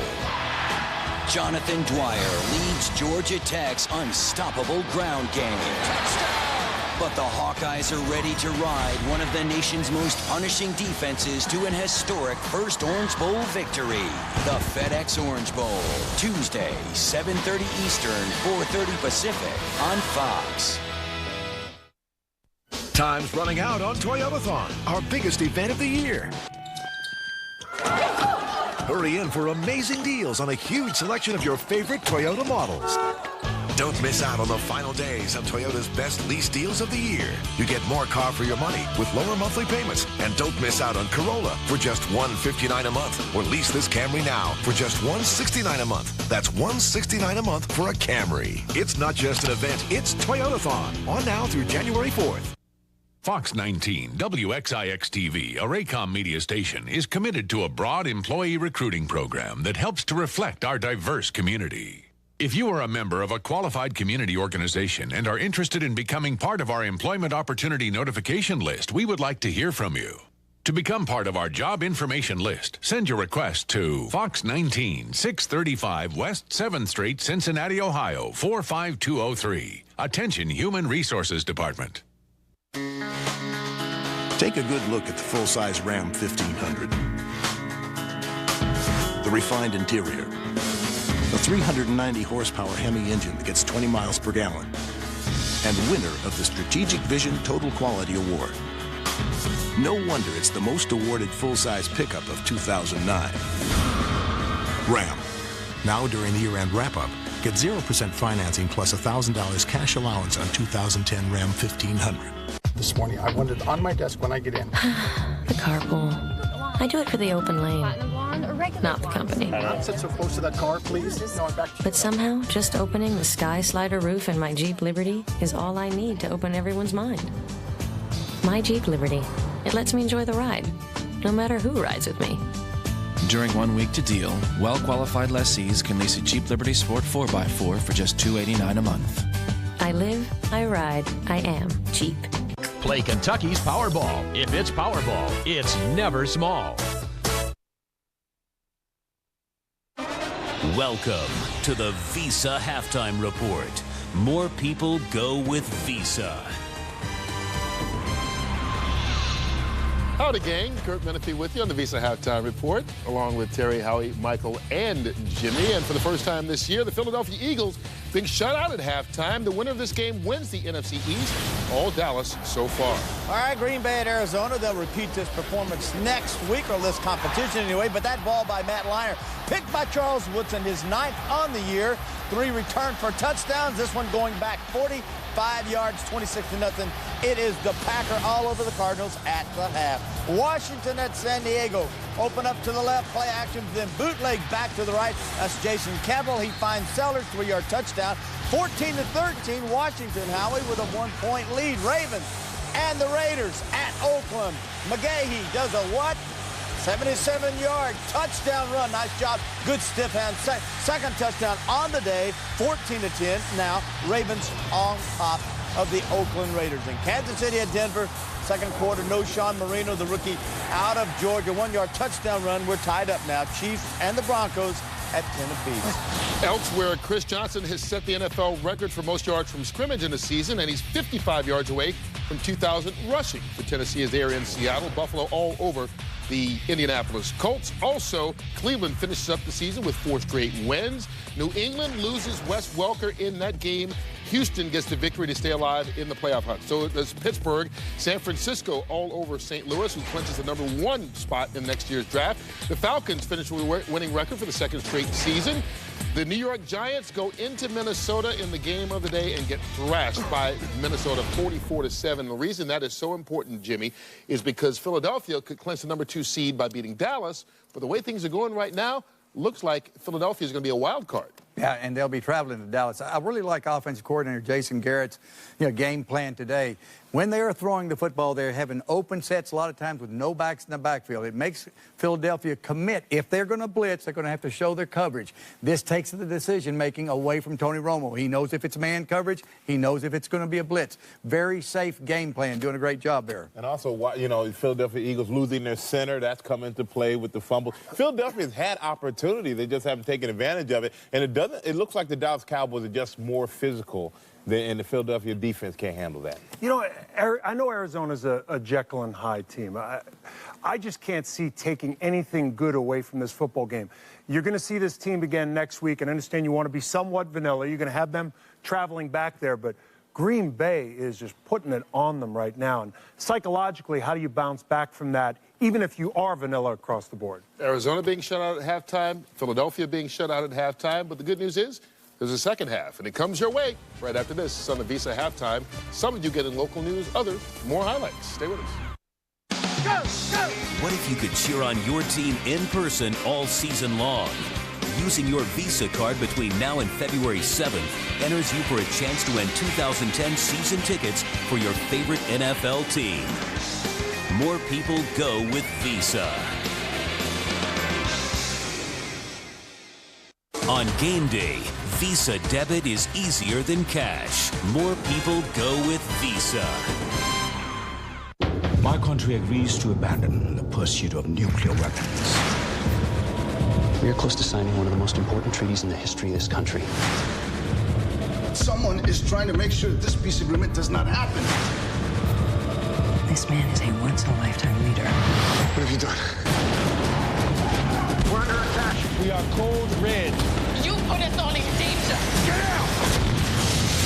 24 premieres 2 weeks from tonight on Fox. You can kiss last year. Bye-bye. Because Animation Domination kicks in the new year with all new episodes. Oh, fancy. The Simpsons is all new on a high-speed adventure. This looks like a job for a nap.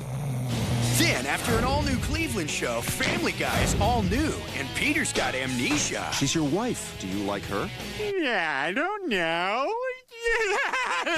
Followed by all-new American Dad. It all starts at 8/7 Central tonight on Fox. He came back for another shot at the playoffs. You can too. NFL.com Fantasy Playoff Challenge is back. It's free. And you could win a trip to Super Bowl 45. You thought the fantasy season was over. Sign up now at NFL.com/fantasy. You want the NFL? Go to the NFL.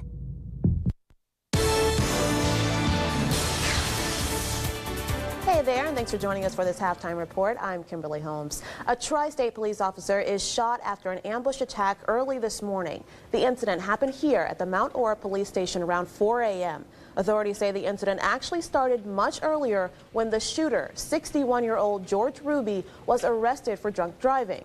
Ruby was then booked into jail and later released to family. Investigators say the 61-year-old later returned to the station on South High Street with a gun and ambushed the officers inside, shooting one officer in the back. A second officer returned fire, shooting and killing Ruby. The Bureau of Criminal Identification and Investigation in Columbus is handling the investigation. Now let's turn things over to Pat Berry for a look at your forecast. Pat? Another cold one tonight, down to 12 degrees with wind chills down to -5. And during the daytime tomorrow, we're talking about some snow showers and 25 degrees. Look at the 7-day forecast. It's cold Tuesday and Wednesday, too, with some accumulating snow happening in the afternoon on Thursday. That'll cause a problem for the rush hour then, and maybe a problem Friday morning. Look how cold it gets next weekend, even colder, with overnight lows dropping into the single digits. More tonight at 10. Kim? All right, thanks, Pat. Well, cats are filling up local animal shelters, so one shelter in northern Kentucky's got an idea to get the population under control. Just take a look at these numbers. As of December 1st, the Kenton County Animal Shelter in Covington received more than 3,000 cats, but only 29 were reclaimed by their owners. That's compared to 460 dogs reclaimed by the just over 2,000 dogs taken into the shelter. So Dan Evans of the Kenton County Animal Shelter is pitching the idea of licensing and implementing animal control regulations for cats. No word on when the Covington City Commission will consider the issue. Well, thanks for joining us for this NFL halftime update. We'll see you right back here tonight for the Fox 19 10 o'clock news.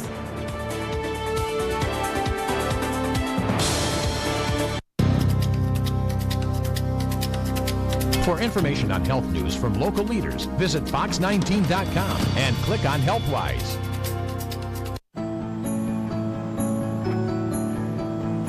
The Lexus December to Remember sales event, now through January 4th, only at your Lexus dealer. How much do you think individual health insurance costs? Jack Andrews? Do you think it's too expensive? How much do you think the average doctor or ER visit costs? Jack has something in his nose, huh? Anthem Blue Cross and Blue Shield is now offering Smart Sense. What is it?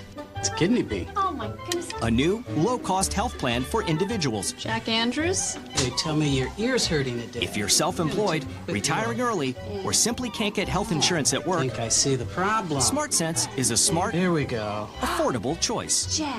It's a shoe. Hi, Jack. And if you're age 50 to 63, ask how you can lock in on the security and stability of a fixed rate. Call your local Anthem or independent agent, visit us online, or call us at 1-800-821-7536. Whether you want basic coverage for yourself or more protection for your family, call Anthem today. 1-800-821-7536. Time's running out on Toyotathon, our biggest event of the year. Hurry in for amazing deals on a huge selection of your favorite Toyota models. Don't miss out on the final days of Toyota's best lease deals of the year. You get more car for your money with lower monthly payments. And don't miss out on Corolla for just $159 a month. Or lease this Camry now for just $169 a month. That's $169 a month for a Camry. It's not just an event, it's Toyotathon. On now through January 4th. Kent Brockman here with a moment in Simpsons history. The land of chocolate.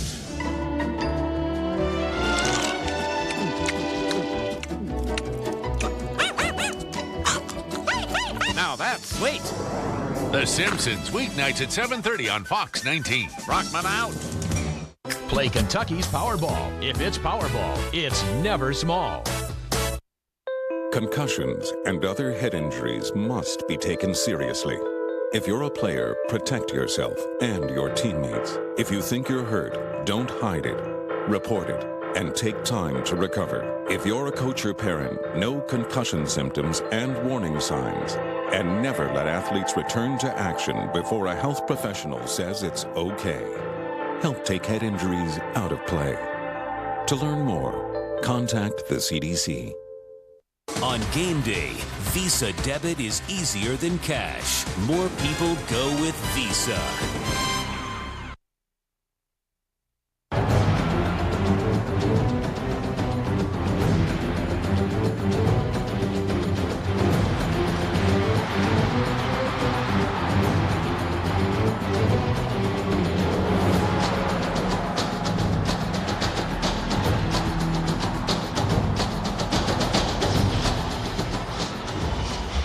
Take a look at the first half stats and the total yards. 291 total yards put up on the Philadelphia defense by Dallas.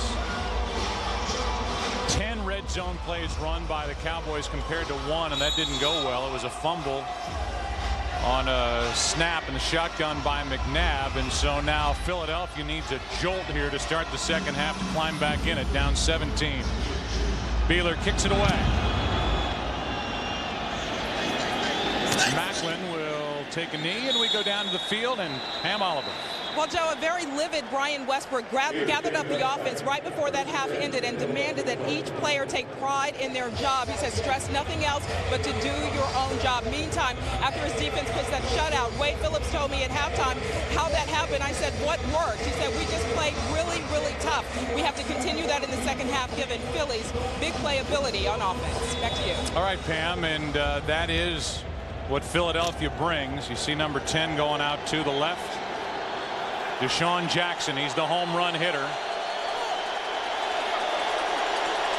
McNabb can get the time so far. He's been pretty well protected, Donovan McNabb. From the 20 on first down, the pass is caught by Macklin. And the rookie out of Missouri gets 9. Well, I think if you look at the first half there, Philadelphia offensively and Donovan McNabb, I mean, Donovan, for the most part, threw the ball pretty well.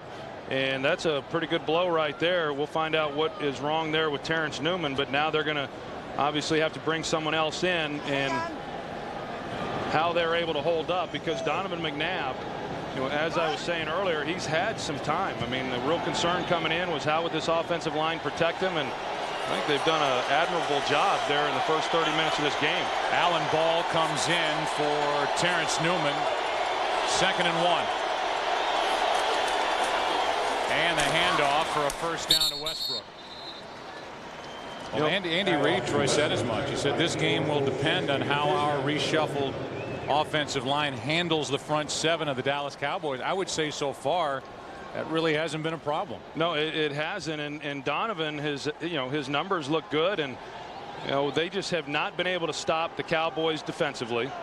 Every time the Dallas Cowboys got the ball, they moved it right down. The only time they stopped them was when they got the interception. Every other drive, the Cowboys got points, and then they just failed to capitalize on the opportunities that they got on their own side of the ball. Blitz coming from Dallas. Brooking does not get home, and the pass is complete to Selleck. And Brent Selleck has a first down inside Dallas territory to the 42, a gain of 25. We've seen Brent Selleck already do some good things in this ball game, and you're going to see him right here at tight end. He comes off the ball. He just stays in the seam. That's one of the things that they're able to do with him, because he has great speed and he's able to threaten defenses.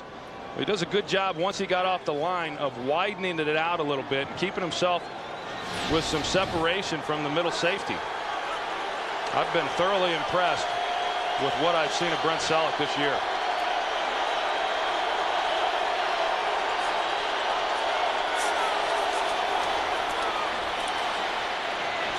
McNabb down the field and tipped incomplete, and Hamlin gets up looking for a flag. Hamlin had the best position, and Jackson was there to help fight off an interception. Well, they got the one-on-one matchup. They get Jackson up on the safety. This is the deep post that they missed on earlier in the game, and Jackson goes in behind Hamlin, and that threw off Donovan McNabb, because when he sees that relationship, he thinks Jackson's going to stay in front, and then that means he's taking a flatter angle. And you see Donovan there signaling that to him, thinking you're going to take a flatter angle, but once he went behind, then it put Hamlin in a perfect position to make the interception. Now on second down, handoff is to Westbrook. Westbrook brought down by Alan Ball, who's played some safety. Now he's playing in place of the injured Newman, a gain of 8. And it'll be 3rd down and 2. You know, that's one of the reasons why this has been such an outstanding season for Donovan McNabb, because, you know, in addition to the way he has played, he has had to do it with a different cast of players, a young cast of players, and he's done an excellent job of bringing them along. It hasn't all gone well here today, but for most part this year, he has been very good in bringing them along. 3rd down and 2. McNabb over the middle, incomplete for Selleck. Sends the ball in the middle of it for Dallas. You can see they're in that position of the field to where they're going to go for it here. Actually, now Akers trots onto the field. I'm with you. I mean, this is a 53-yard try coming up if they do kick it, as Selleck could not make the play. Macklin was slow to get up. Well, Dave Akers, you know, he's a Pro Bowl kicker. He's been very steady this year, and so Andy Reid wanted to give him a chance and just come away with something positive on this drive. From 53, Akers missed it.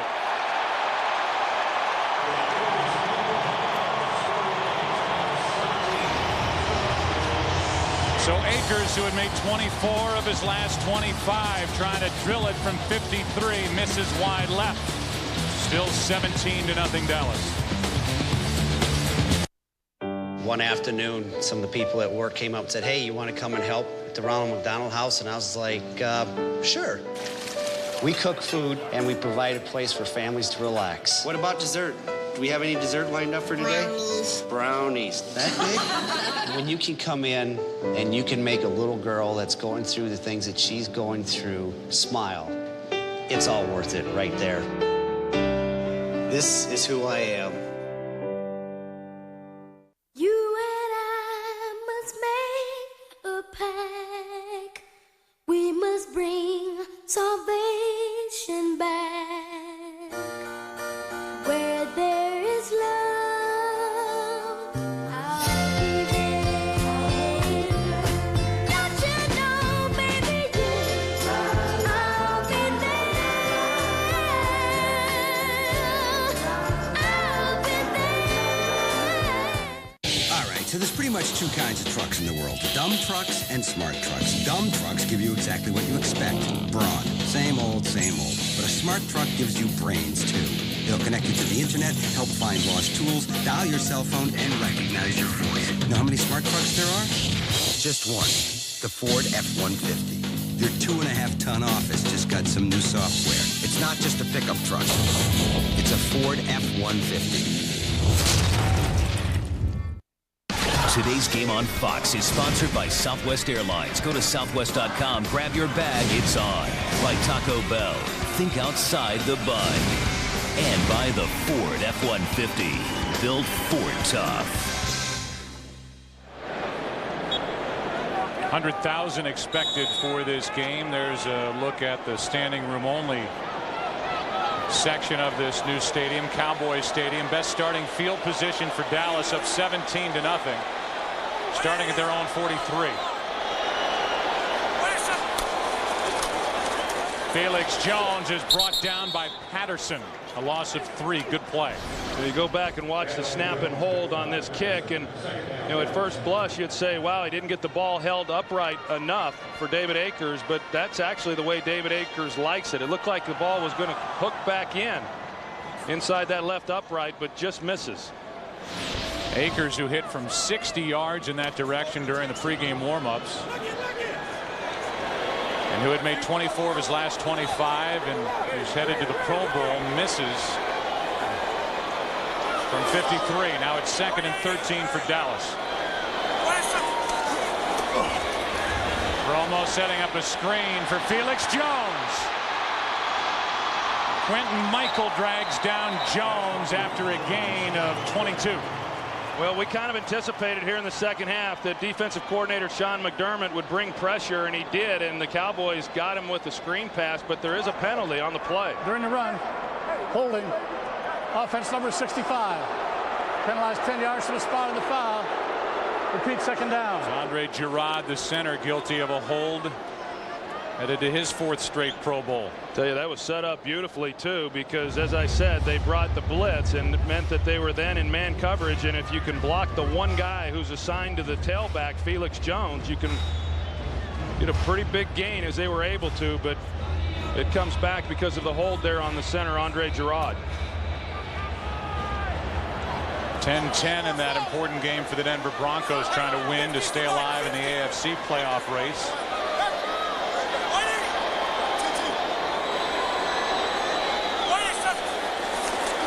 On 2nd down, Romo throws, and incomplete for Creighton, and again the Eagles brought pressure.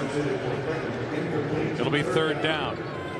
And we'll go back and try to see if we can see what happened. Andre Girard right there, 65 at center, and he's going to come out, and whether or not he actually gets a hold on anybody, you see him go low, and I guess when he reached up there and grabbed him as a linebacker there, Jeremiah Trotter, I don't know if he got much of a hold there or not, but with Trotter going to the ground and him reaching up to grab him, that's what warranted the call. So it's now 3rd and 18.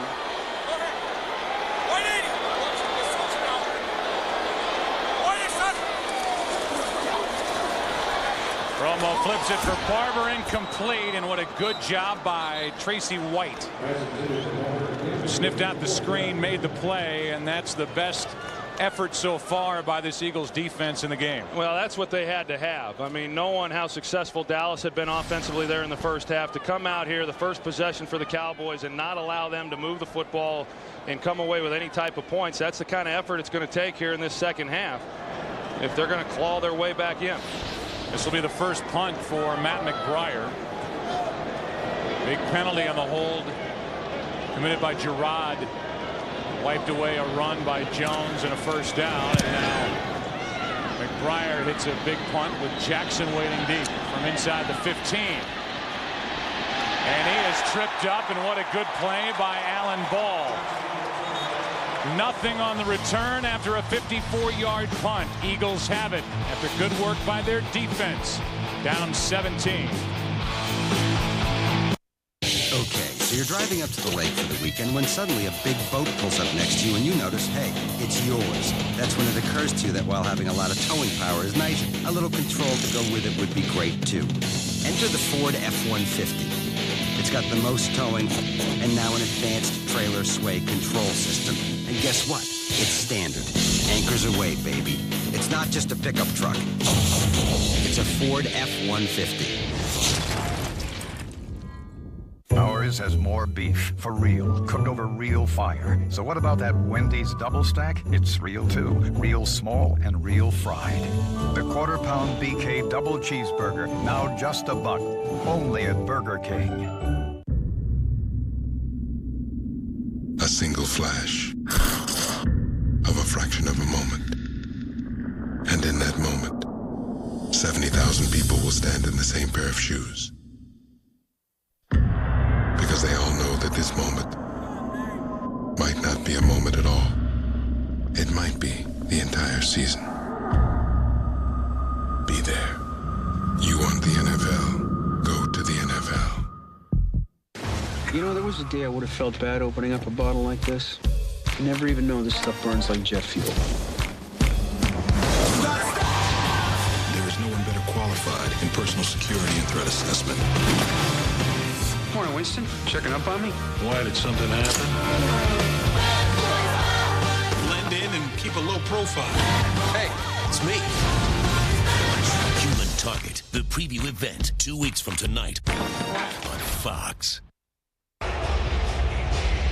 Deshaun Jackson was slow to get up. He just now got off the field after that punt return when he was wrapped up by Alan Ball on a good tackle. Dimitri Patterson was also shaken up on the play, and here's the play by Alan Ball. Meanwhile, Terrence Newman was out with a knee contusion. He's back in the ball game for Dallas. And word from their sideline is Tashard Choice is out with a concussion. 10:22 left in the third quarter, and it's Westbrook for a gain of 2. It was an awfully good job there. As you see, Deshaun Jackson.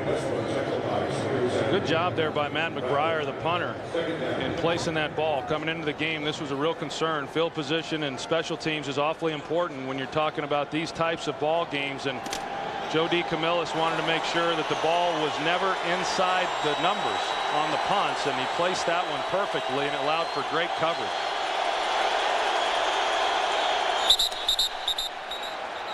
False start against Philadelphia. False start. Offense, number 62. 5-yard penalty, remains second down. And that is Max Gene Gillis. Meanwhile, we've talked a lot about Nick Cole, an undrafted college free agent out of New Mexico State. Made the team in 2006 as a backup center. He has started 15 games this season at the guard spot, 6 at left guard, 9 at right guard. Now he takes over at center. Deshaun Jackson is back in for Philadelphia on 2nd and 13.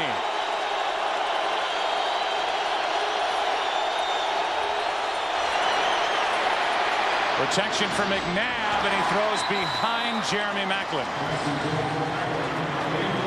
Maclin was wide open, and McNabb missed him. It's 3rd and 13. Well, watch inside here. Nick Cole, 59, and the job that he does on Jay Ratliff, the all-pro nose tackle. And, you know, this was a concern, but he's locked him up right there. I mean, that is a heck of a pocket right there for any quarterback to make the throw. Time to throw the ball. Maclin wide open. And these are the throws you just got to be able to complete. Look at Brent Selleck, who was shaken up coming off the line. He checks out on 3rd and 13.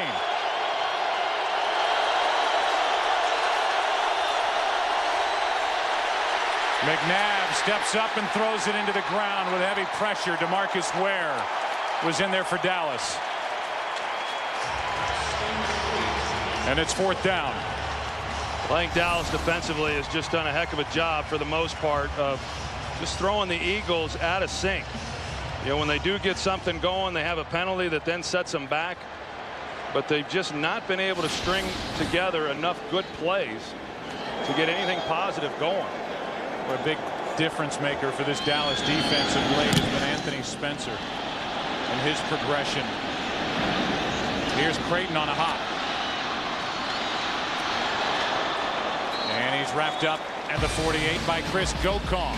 4-yard return. Dallas with a football and a 17-point lead.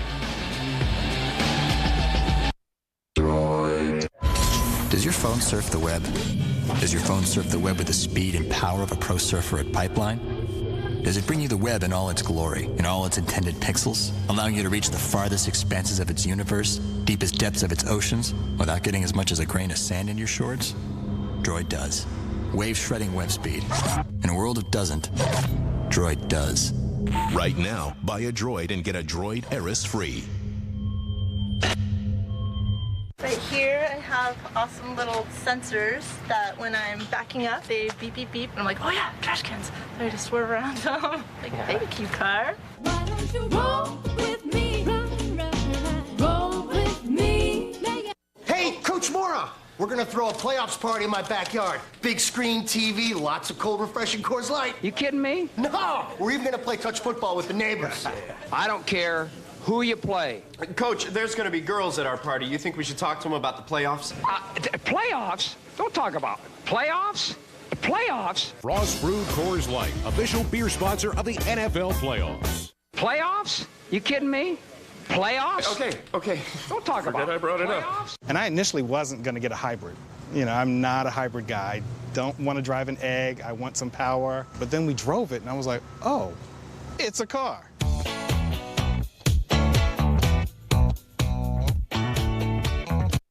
Today's game is sponsored by Verizon Football Zone with live games and highlights right on your phone. Only on VCast from America's most reliable wireless network. The NFC East division title is on the line. The Eagles trying to win here today to clinch a first-round bye. That's not going according to plan for Philadelphia. And for Dallas, a chance to go into the postseason on a 3-game win streak. Well, Dallas has been saying all year long this is a different team, it's a different makeup, and they like playing together, and this year was going to be different. And you wait and see in a game like this, how are they going to come out and play? And they have responded. They got off to a great start, which was real important for them, and they've played very, very well. And if they go on to win this ball game, then they get to come back next week and try to do it all over again against these Philadelphia Eagles. And they could very well be the number 3 seed in the NFC playoff race. What's going on out in Arizona? Handoff to Barber. And Barber, what a good play by Trotter. Down on his belly, he reached up and made the tackle, and he saved what could have been a big play for Dallas. You're not kidding. Jeremiah Trotter is on the ground and is just able to reach up, and you can see him right here in the middle.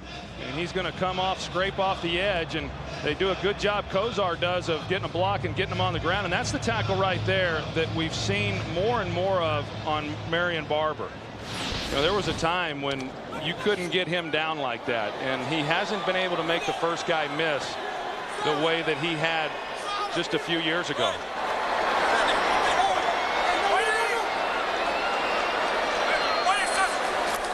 Second down and 6, and there's Bennett right off his hands.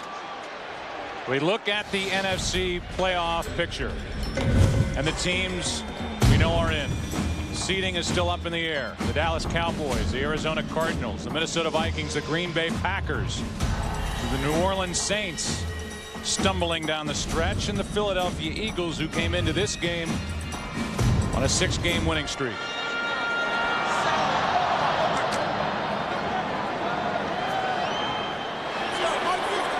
Jason Garrett, the offensive coordinator. What did he dial up on 3rd and 6?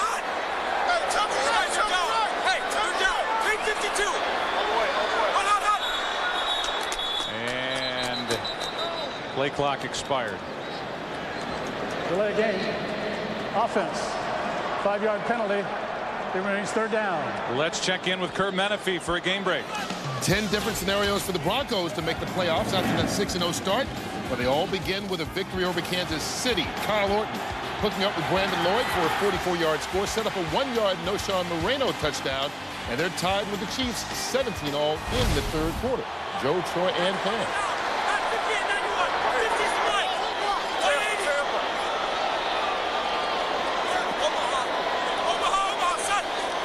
Third down and 11. Romo just throws it in the direction of Witten. There was nothing there. Good work again by the Philadelphia defense. Cowboys started with great field position, and they go nowhere. Yeah, and the real key here, Joe, is that Sean McDermott, the defensive coordinator, has started dialing up some of the blitzes that you're so used to seeing from this Eagles defense. They've come out here in the second half, and on the 2 possessions, that's what confused them. They're on 3rd down and warranted the penalty. And they're doing some things now that I anticipated them doing when we came into the game right from the start. Back-to-back 3-and-outs for the Dallas Cowboys, and the punt sails into the end zone off the foot of McBriar. So the Eagles will start at their 20. Still down 17. All right, so you're driving down the freeway doing about 60 when you notice the guy next to you is steering with his knees, eating a cheeseburger and talking on the phone. And that is exactly why the Ford F-150 is the safest truck in America. It's got a high-strength steel safety cage, side impact airbags, safety canopy, 5-star crash rating, and roll stability control. Because it's not just crazy out there, it's certifiably insane, okay? It's not just a pickup truck. It's a Ford F-150. You remember me? You gave me that 5-layer burrito for 89 cents. Yes! It's an inside deal for everyone. Layers of seasoned beef, cheddar cheese, and a hidden layer of nacho cheese sauce. It's Taco Bell's new beefy 5-layer burrito for just 89 cents. Why pay more?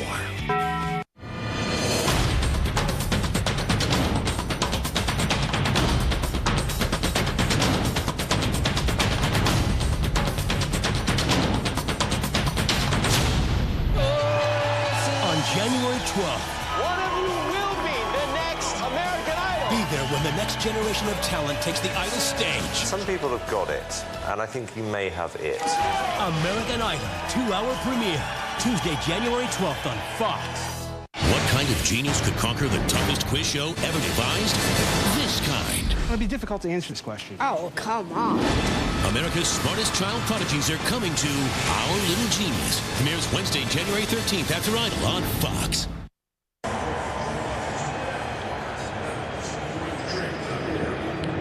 $7:59 left in the third quarter. The Philadelphia Eagles, who have not started a drive outside their own 20, will start this one at their 20. The defense has to feel a little better about how they've played, especially the last two series. And it's 17-0 Dallas, and it looks more and more like with what's going on out in the desert. If Dallas wins, they'll be the number 3 seed. Again, if Philadelphia wins, they get the number 2 seed and a bye week. But they've got a lot of work to get accomplished before that can be a reality.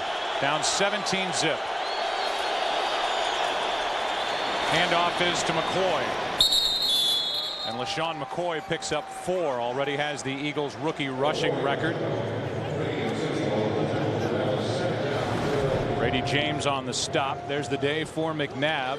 186 yards for Westbrook. Really not much of a factor. Selleck has been the one guy. 6 catches, 94 yards. Yeah, and Selleck just came out of the game. 2nd and 6.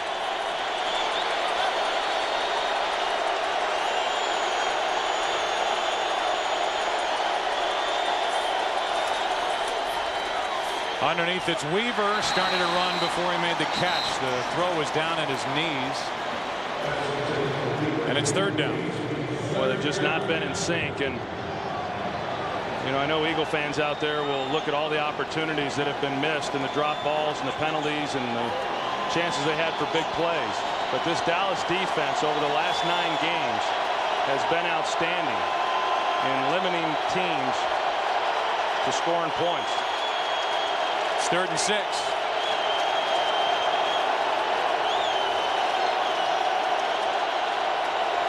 Extra men on the rush. The ball's knocked out of the hand of McNabb and kicks right back into his belly. But it's 4th down. Knocked away by Spencer, and then it hit a foot or the ground and went right back into the gut of McNabb. Anthony Spencer comes right around the edge there on Winston Justice. And it hit the ground, and Eagles were very fortunate there. It looked like Donovan had some room again. He hadn't been getting a lot of pressure in the middle, and it looked like he had some room there to step up in that pocket and help those tackles out a little bit more than he did. Rocket hits a good punt. His best of the day, and it drives Creighton to the 21. Down the sideline, decent return by Patrick Creighton. 16 yards. Dallas has it, up 17. All right, opportunity. Well, say you're looking for it in new places, like working with a supplier in China and a manufacturer in Germany to reach new customers in the U.S. Well, UPS can help bring it all together with efficient solutions like paperless invoice that can help make customs a breeze. Hey, the opportunities are out there. Seize them with UPS. You know, it's hard drawing those perfect circles.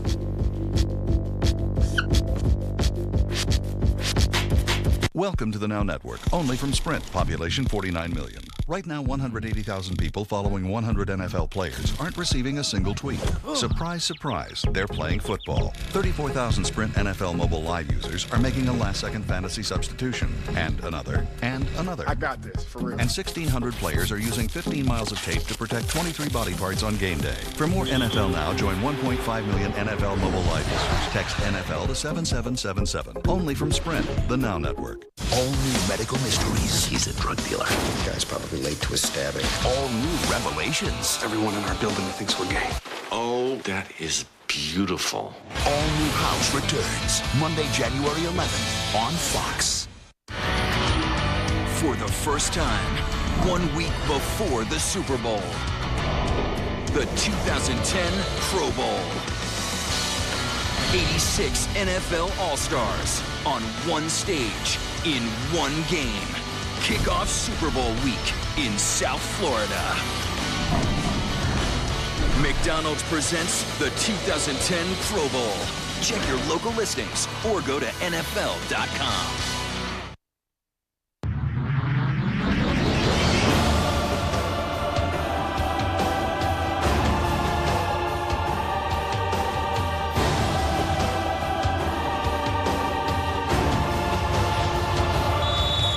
.640 left in the third quarter. The Dallas Cowboys, this group of them, tired of hearing about 1996.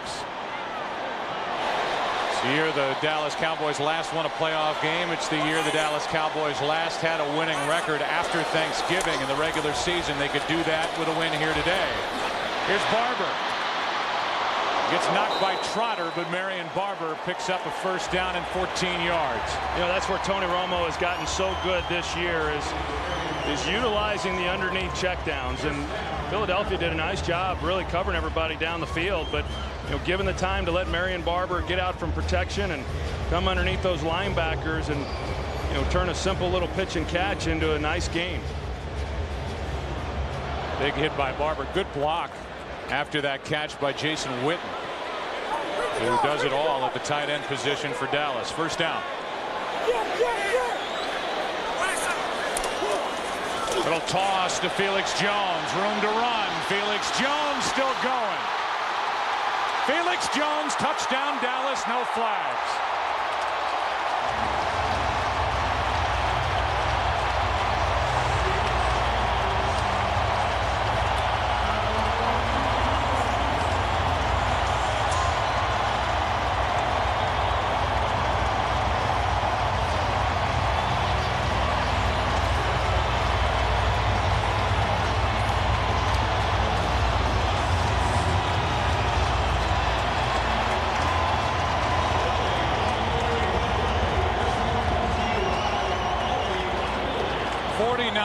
And a touchdown. You saw the reaction from Jerry Jones, who said during the week, in a way, this is our first playoff game. Trying to win for the third straight time, and the Dallas Cowboys lead 24-0. After getting throttled last year in Week 17 at Philly, 44-6.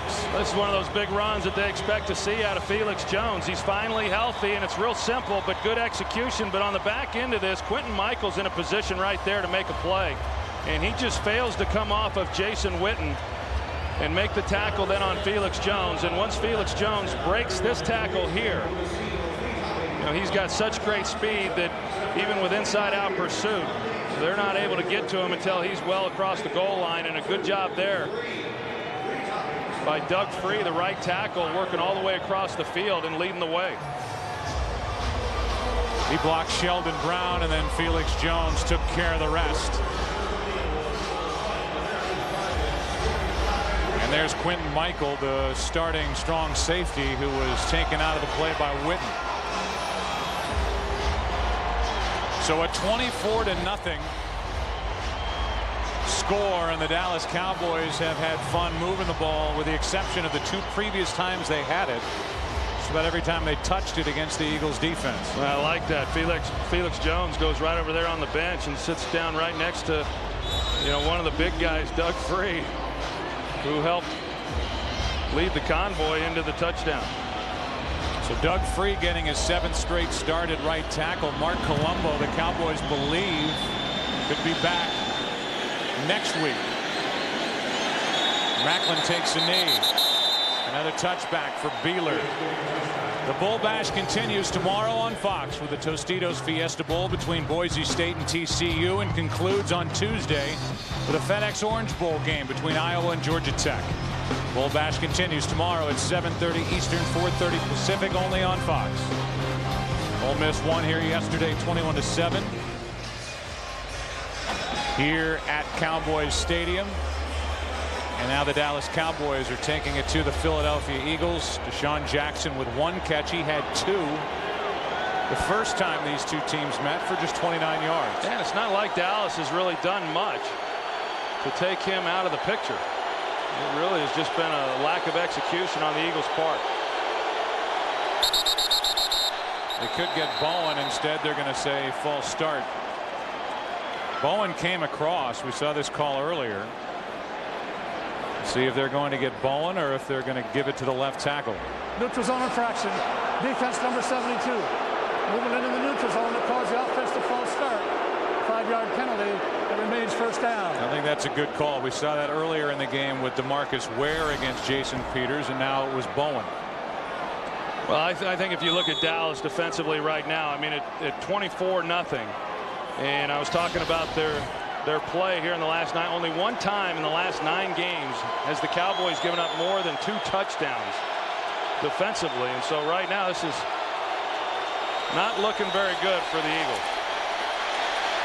Pass underneath, caught by Westbrook, and Westbrook out of bounds just across the 35 with a gain of 10.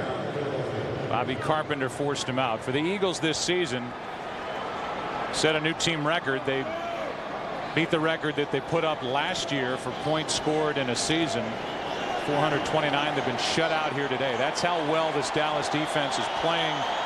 The heels of that shutout at Washington and what they did to the Saints and Chargers. Well, that's the point. I mean, they've faced some awfully good offensive teams, and they've done a nice job of virtually shutting them all down. More pressure, and it's Spencer.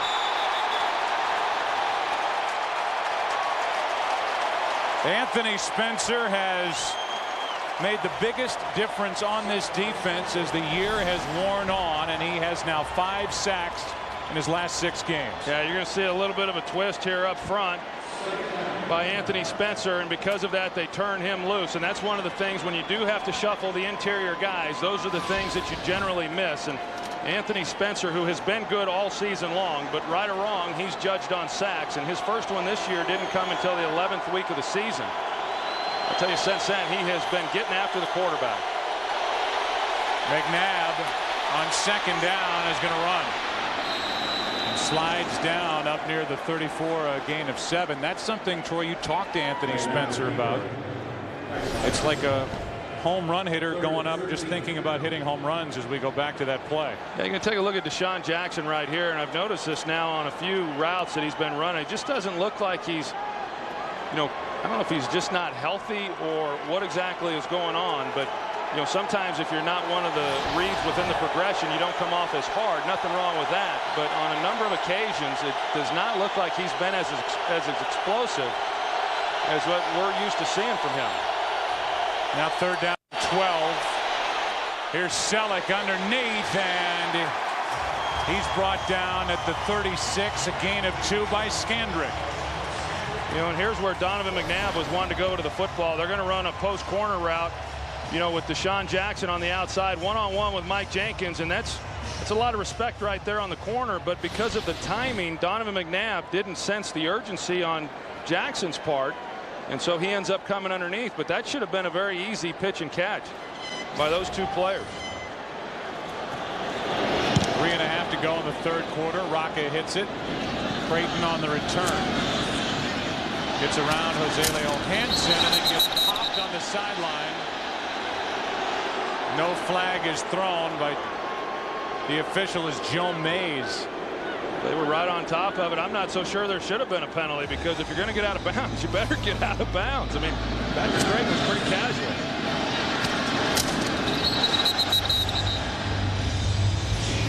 Looks like he might have had 1 foot out of bounds and then the other foot in the field of play. As you look at Patrick Creighton, you think of the guy who's in charge. Special teams unit. Creighton number 2 in the NFL in punt and return average. And Joe DeCamillis, a 44-year-old, has been through just a heck of a ride during this season. A broken neck back in May, 4 fractured vertebrae as the team's indoor practice facility collapsed. Then had an emergency appendectomy last Sunday The team was getting ready to play the Redskins, went to a Virginia hospital, watched the game there, and then flew back during the week. He's been through a lot, but he has really made a difference in the special teams for Dallas. Well, and he sure has, and he was bestowed the highest honor by this Cowboy team by naming him the Ed Block Courage Award, and typically those just go to the players who have overcome a great deal, and he certainly qualifies as much as he has overcome, and a nice honor for him. He's done a heck of a job through some adverse situations. Jeremiah Trotter is down and getting the attention of the trainers for Philadelphia. It just, with 4 fractured vertebrae in the neck of Joe DiCamillo, just the way he's walking around, you can tell how much pain he's in. Add to that going through a burst appendix. I mean, this year it couldn't get to 2010 quick enough for Joe DiCamillo, and now Jeremiah Trotter's able to get up and jog off the field. 2nd down and 9 for Dallas, up 24.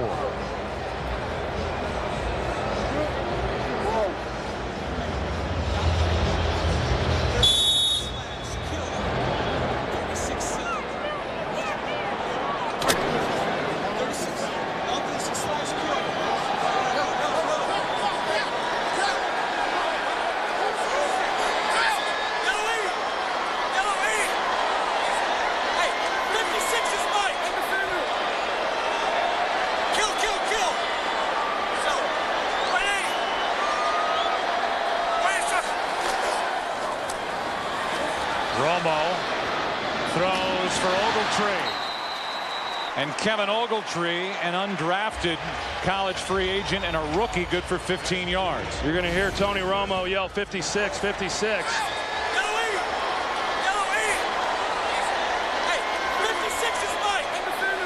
And what he's saying is that he's the Mike, and so that directs protection his way. Now the Cowboys block up at the tight end position, expecting blitz. This is just a 2-man route, and they run a double move on the outside. The Eagles don't bite. But then you've got Ogletree, who comes off of that on a comeback route, and just excellent job by Tony Romo. I mean, he has really taken charge of this offense in a lot of ways. Great play, but he's been a great leader as well. Here's Barber on 1st down, out across the 35. Here's a game break. Kurt Menefee. For some great audio in your game to some pretty good video if you're a Chiefs fan. This is Derek Johnson, the former University of Texas star, with the interception. He returns it 45 yards, and the Chiefs up by 10 on Denver. You know the scenario, Denver needing to win and get help in order to make the playoffs. Joe, Troy, and Penn. All right, so a 6-0 start for the Denver Broncos, and they come in having lost 7 of their last 9. And they put Brandon Marshall on the bench, and Tony Scheffler, and Jay Cutler thinks he's back playing with the receivers in Chicago again. Kyle Orton, I'm sorry. 2nd down and 7. Romo throws and hits Witten. Jeremiah Trotter cannot cover Jason Witten. And Witten good for 25 yards. And the offensive line has just dominated the line of scrimmage. You look at the protection that Tony Romo has afforded. I mean, that's awfully nice right there. And, you know, we've spent some time talking about some of the work that Juan Castillo has had to do, the offensive line coach for the Eagles, with the changes that they've had to make due to injury. And Hudson Houck is one of the best in the business at getting his guys prepared to go out and play week in and week out. He's been doing it a long time. As the offensive line coach for Dallas, under a minute to go, 3rd quarter, in a game dominated by the Cowboys on their way to a number 3 seed in the NFC playoff picture. Here's Felix Jones. He's to the 36. That catch by Ogletree made me wonder if, as we go through the postseason, if Kevin Ogletree doesn't start to get some of the action that maybe, say, Roy Williams would get. And even though their bank accounts look a lot different, and even though the Cowboys paid a lot to get Roy Williams in a Cowboy uniform, Ogletree may be more effective right now. Well, there's no question in my mind he's more effective than what Roy Williams has been, and he's gotten more opportunities. It's going to take a little bit more, though, before you give up on a guy who you've given so much to. No catches today, 2 over the last 2+ games for Roy Williams. 2nd and 7. And underneath, there he is again. Jason Witten tripped up at the 20. And that's the end of the 3rd quarter here in Arlington. 24-0. Dallas moving in again. The NFL on Fox will continue after this from your local Fox station. It's the first all-new Family Guy of the new year, and Peter has amnesia. I think that girl likes me. She's your wife. Do you like her? Yeah, I don't know. All new after the Cleveland Show tonight on Fox. How much do you think individual health insurance costs? Jack Andrews? Do you think it's too expensive? How much do you think the average doctor or ER visit costs? Jack has something in his nose, huh? Anthem Blue Cross and Blue Shield is now offering Smart Sense, What is it? It's kidney bean. Oh my goodness. A new, low-cost health plan for individuals. Jack Andrews? They tell me your ear's hurting today. If you're self-employed, retiring early, or simply can't get health insurance at work, I think I see the problem. Smart Sense is a smart, here we go, affordable choice. Jack. It's a shoe. Hi, Jack. And if you're age 50 to 63, ask how you can lock in on the security and stability of a fixed rate. Call your local Anthem or independent agent, visit us online, or call us at 1-800-821-7536. Whether you want basic coverage for yourself or more protection for your family, call Anthem today. 1-800-821-7536. Hello? Hey, Jane. I was wondering, are your parents over at the beautiful service center at Performance Toyota? I think that's where my mom and dad are. It wouldn't surprise me. It's the best service center anywhere. Free at-home pickup and delivery service, too. Wow.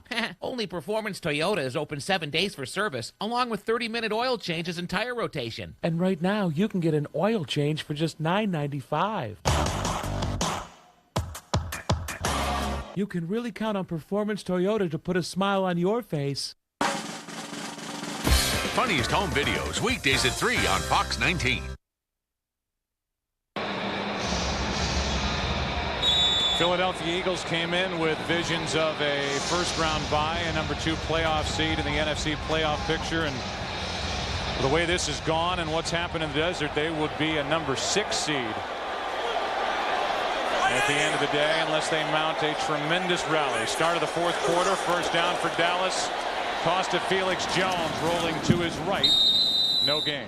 We'll go back and take a look at that previous throw to Jason Witten, and you're going to see they don't jam him again. I mean, he's continually had free releases. Good coverage there by Quentin Michael, but you're going to see the ball placement by Tony Romo, and that's what allows Witten then to get the extra yards. He throws it on the back hip, the only place you can put it to where he can make a play. So a great throw beat good coverage. And that's just the kind of relationship that he and Jason Witten have, and that's why they've been able to complete so many passes amongst them. And he now has that same kind of relationship with Miles Austin. Jason Witten, for the second time in his career, is now over 1,000 yards for the season. 93 catches. Screen for Felix Jones, and nothing there. Good play by Witherspoon. A loss of 4. And it's third down. It's been feast or famine on these screenplays by the Cowboys, and that's generally the case. But this time Witherspoon, he sniffs it out, and they're not able to get a body on him, and he comes in on Felix Jones just at the time that he's making the catch. Well, if there's any team that should know how to defend a screen, you would think it'd be the Philly defense, with working against Andy Reid and what they do offensively in practice. They've always been so good at it with Westbrook. It's 3rd and 14.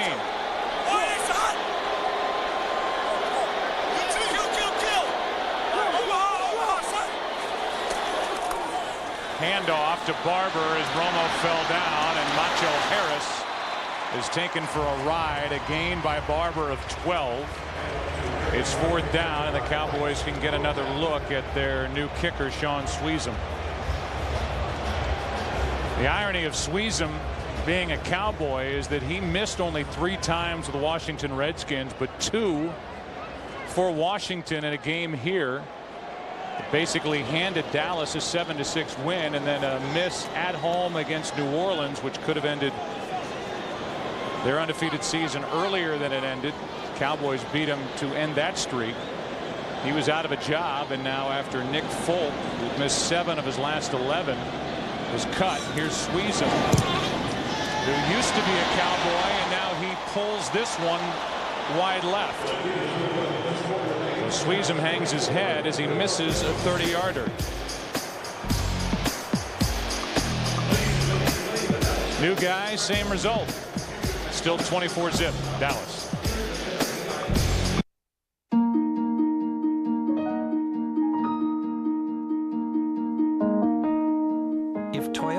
credit for being the most fuel-efficient car company in America? Well, then how do you explain all this?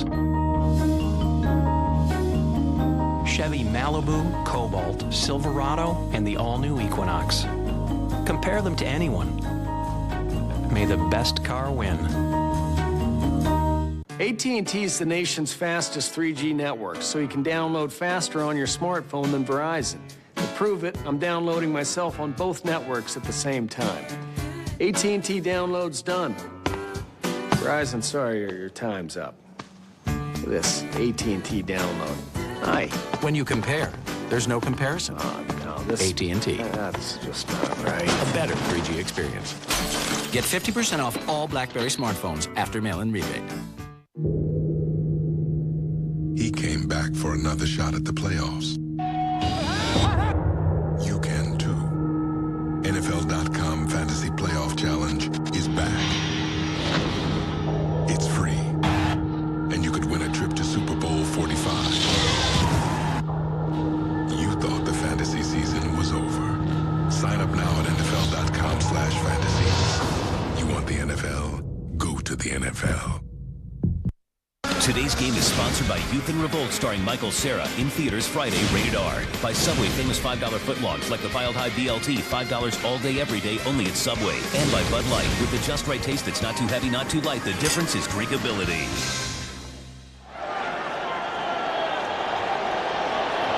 24-0, and now starting at the 20. McNabb and the Eagles with Westbrook split out wide to the right. McNabb has a pocket, and he hits Deshaun Jackson. Minimal gain of just 4 yards. Brought down by Orlando Scandrick. And Jackson, it was not a factor the first time these two teams met. And Philadelphia November is really not making a dent in this one either. And you wonder how long Andy will keep these guys in, knowing that with a loss they turn around next week and come right back here. McNabb gets out of one sack. Hatcher cleans up. A penalty flag is thrown. And Jason Hatcher, who made the tackle on McNabb, did so without his helmet on. We'll check the flag. It's against Philadelphia. That just proves it's a little different mindset to play defensive line in the NFL. Most people would be hiding for cover, if your helmet comes off, not Hatcher. Illegal use of hands to the face. Offense number 62. Penalties decline. It's a third down. And I guess Hatcher was on the receiving end of that, and he was. It was Max Gene Gillis who knocked his helmet off, and Hatcher ended up making the play. Yeah, he came right back in there and led head first. Third down and 14. That's the fourth Cowboys sack of the game. McNabb for Macklin, underthrown and knocked away by Jenkins. Well, if there was any thoughts that maybe Deshaun Jackson wasn't 100% healthy, he just proved that on that route. This is a straight go route, or excuse me, Jeremy Macklin. This straight go route right here, and he goes right by Mike Jenkins. And Donovan McNabb, the ball came out just a little bit funny and wasn't able to get it out there far enough for him. But we talked about it coming into this game, how important it was going to be for the Dallas Cowboys to not give up big plays, and they have done a good job in that regard. Rocca with his 6th punt. Patrick Creighton. Penalty flag flies. So this is coming back. There's a block in the back. Just when Creighton started to get some room to move. 52-yard punt and a 15-yard return will be called back.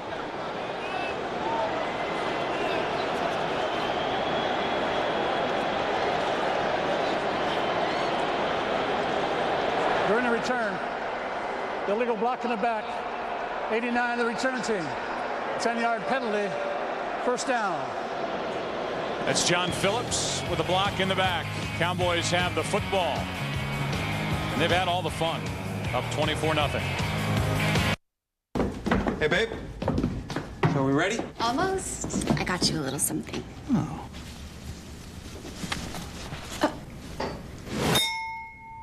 Hey, babe. So are we ready? Almost. I got you a little something.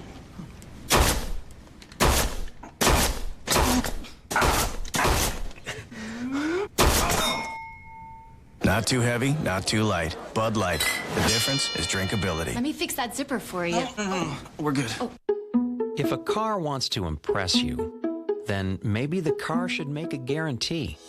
Announcing the 60-day satisfaction guarantee when you buy a new Chevy. If you don't absolutely love it, return it. Simple as that. With our 5-year, 100,000-mile powertrain warranty on top, it's coverage you can count on. So put us to the test against anyone, and may the best car win. I think I love you. America's nicest guy is about to go bad. Michael Cera, Justin Long, Zach Galiff, the dude from The Hangover. What are you gonna do? Maybe I should smack you across the face. Youth in Revolt, rated R. I lost 54 pounds by reducing my daily calories and replacing my usual fast food with Taco Bell's drive-thru diet. Now, these results aren't typical, but for me, they're fantastic. Want to get started? Hear Christine's amazing story and learn all about it at drivethruddiet.com. 2 nights. Get out! 4 hours. You don't want to be doing this, Bauer. The 24 season premiere. Something came up. I'm gonna be a little late. Begins Sunday, January 17th on Fox. Interesting side note as we go through the rest of this game. Tony Romo, the only quarterback to take snaps for the Dallas Cowboys this season. He finishes this game taking every snap as opposed to Kitna coming in. He'd be the first quarterback for the Cowboys to accomplish that feat.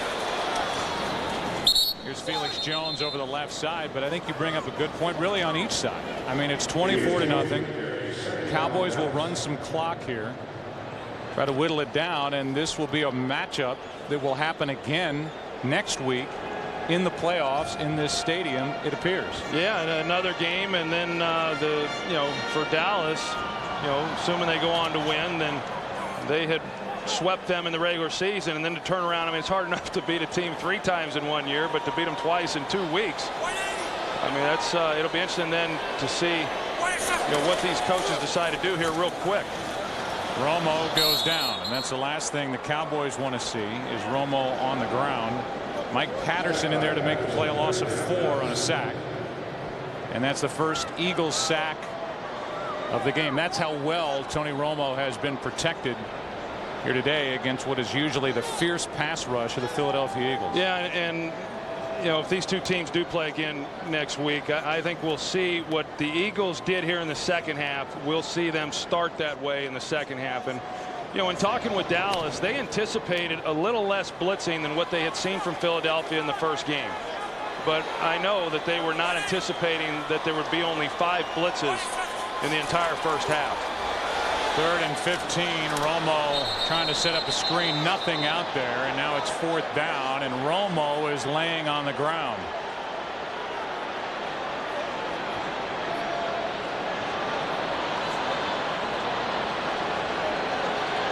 And he's able to get up and limp away. I think Jerry Jones is on the bat phone right now down to Wade Phillips and saying get him out of the game. It's an earpiece, evidently. It's Bluetooth bat phone. But let's see exactly what happened. It looked like it came down low on him. Oh, well, he got a late hit. But just the way he landed on his back, or here's Jackson. Jackson's forced out near midfield. Orlando Scandrick made the play, and here is the end of that little screen. It was Clemens with a shot to Romo, and he got up limping. So the Eagles have it down 24. Truck guys, they like to get the job done right. Measure twice, cut once, I always say. Let me give you a hand there. Did you know that this Silverado has 315 horsepower? How about your F-150? Less. Silverado's powertrain is back for 5 years or 100,000 miles. Yours? 40,000 miles less. Don't blame the carpenter. Blame the tool. Now get 0% APR for 72 months. Or during the Chevy Red Tag event, use $2,000 holiday cash to get $5,500 total cash back on select 09 Silverado vehicles in stock. The Olympic Winter Games will always be where history happens. And you could be there for every moment and every memory. Because right now, when you use your Visa card, you have a chance to win a trip to the Olympic Winter Games for the rest of your life. Visa, the only card accepted at the Olympic Games. More people go with Visa. The NFL and its players are committed to improving the health of kids everywhere. That's why we're encouraging them to get at least 60 minutes of exercise and play every day. It's called NFL Play 60. The best 60 minutes of the day. Join the movement at NFLRush.com.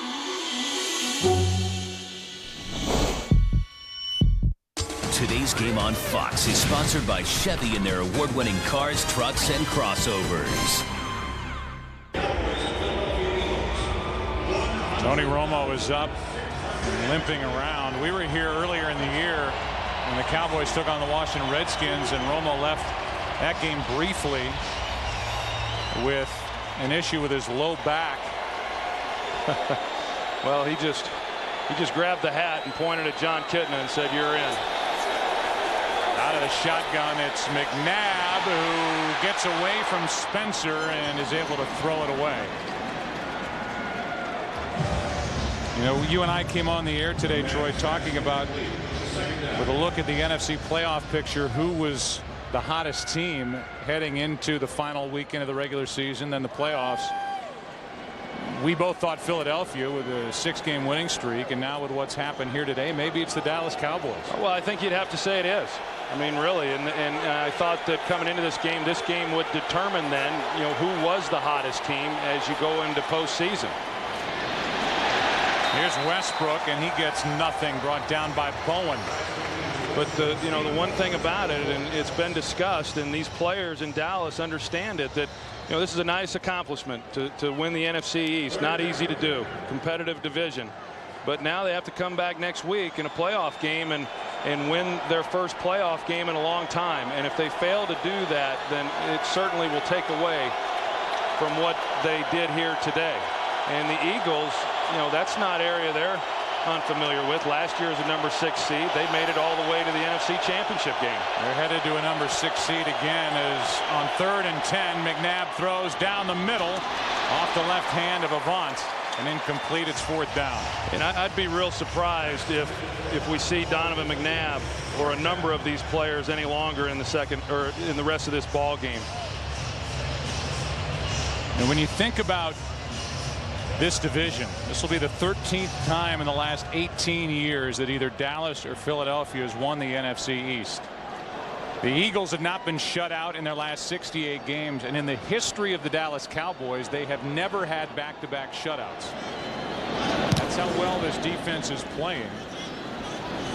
Coming off a shutout in Washington and taking on a team that set a franchise scoring record with 429 points in the regular season. Is Romo coming back? Dallas with the ball. Just about there. But a baby. It'll all be over soon. What'd you just say?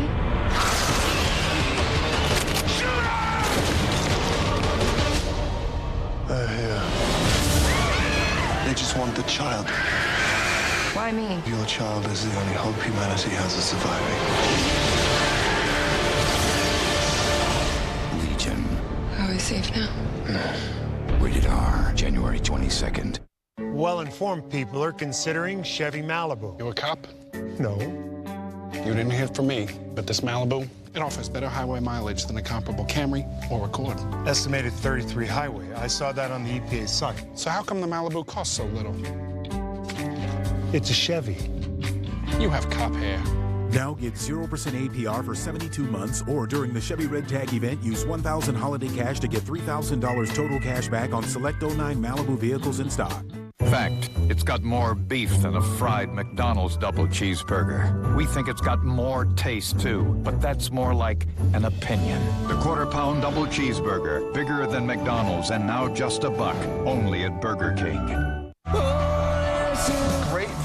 and a bright future. You rock. I'm going to Hollywood. I am The next American Idol premieres Tuesday, January 12th on Fox. For the Dallas Cowboys, it's been 6 straight playoff losses dating back to 1996, the year they won their last playoff game. Then 98, lost to the Cardinals, 99 to the Vikings, 2003 to the Panthers, 2006, that Seattle game, and then in 2007 when they were a 13-3 regular season team and a #1 seed, losing to the eventual Super Bowl champion Giants. That for Tony Romo was his first full year as starter. Had taken over in 96 for Drew Bledsoe. Here's Barber. And Barber is out just shy of the 15-yard line. We go down to Pam Oliver. Yeah, Joe, there were some very tense moments for a while there as Tony Romo tried to loosen up that back. He has what they're calling a back strain. John Kitna has not even gotten up to warm up yet, so we'll see how long he goes. Back to you. All right. And I think I'm speaking for a lot of people when I say I'm surprised to see Tony Romo back out there right now. Well, I'm real surprised, and I won't be too surprised if all they do is hand the ball off. But I can assure you this team's going nowhere without number 9.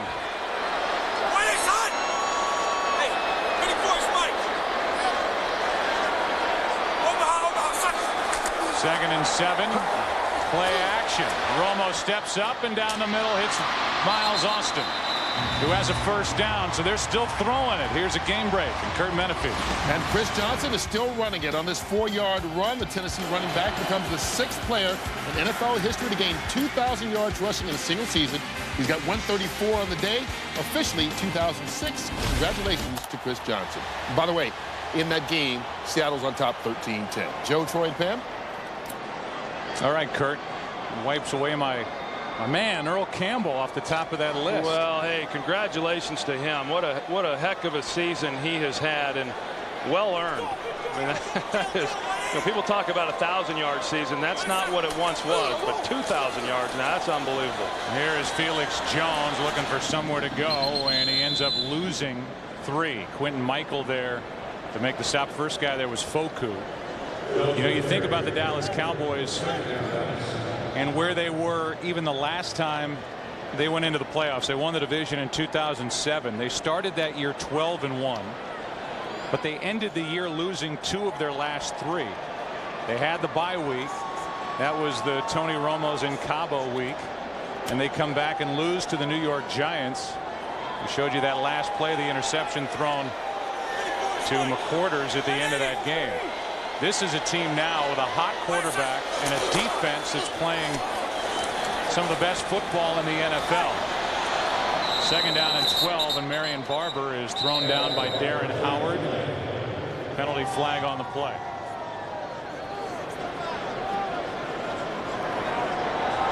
Holding. Offense number 65. A 10-yard penalty. Repeat second down. It's another one on Gerard. Now you talk about Wade Phillips and what they've been able to do since he took over as head coach. He's won 66% of his games, but he knows as well as anybody what the standard is. I thought he had a good line though when he said that when they talk to him about not having won the big game, he said they only call them big games when you lose, and there's a lot of truth to that. And coming into this ball game, this was regarded as a big game.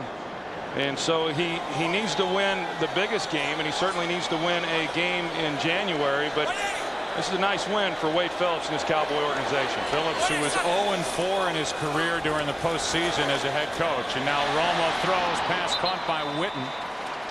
And Witten is out just shy of the 25-yard line. So Romo will head into the playoffs personally 0-2.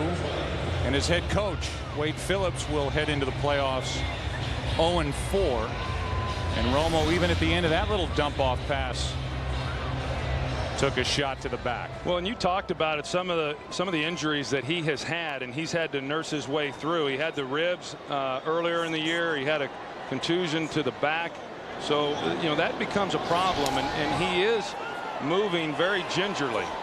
And like I say, I mean, they don't need me to tell them. I mean, they are acutely aware of the fact that they're not going to do what they want to do without Tony Romo.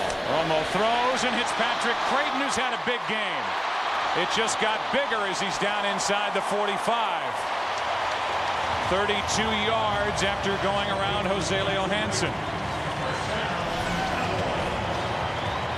Patrick Creighton, this is where he's really good in the slot. Not the fastest guy, but he's got excellent quickness in and out of the break, and good job there. And that's an area where they had some success the last time these two teams met, and they're able to make another good play there to Patrick Creighton.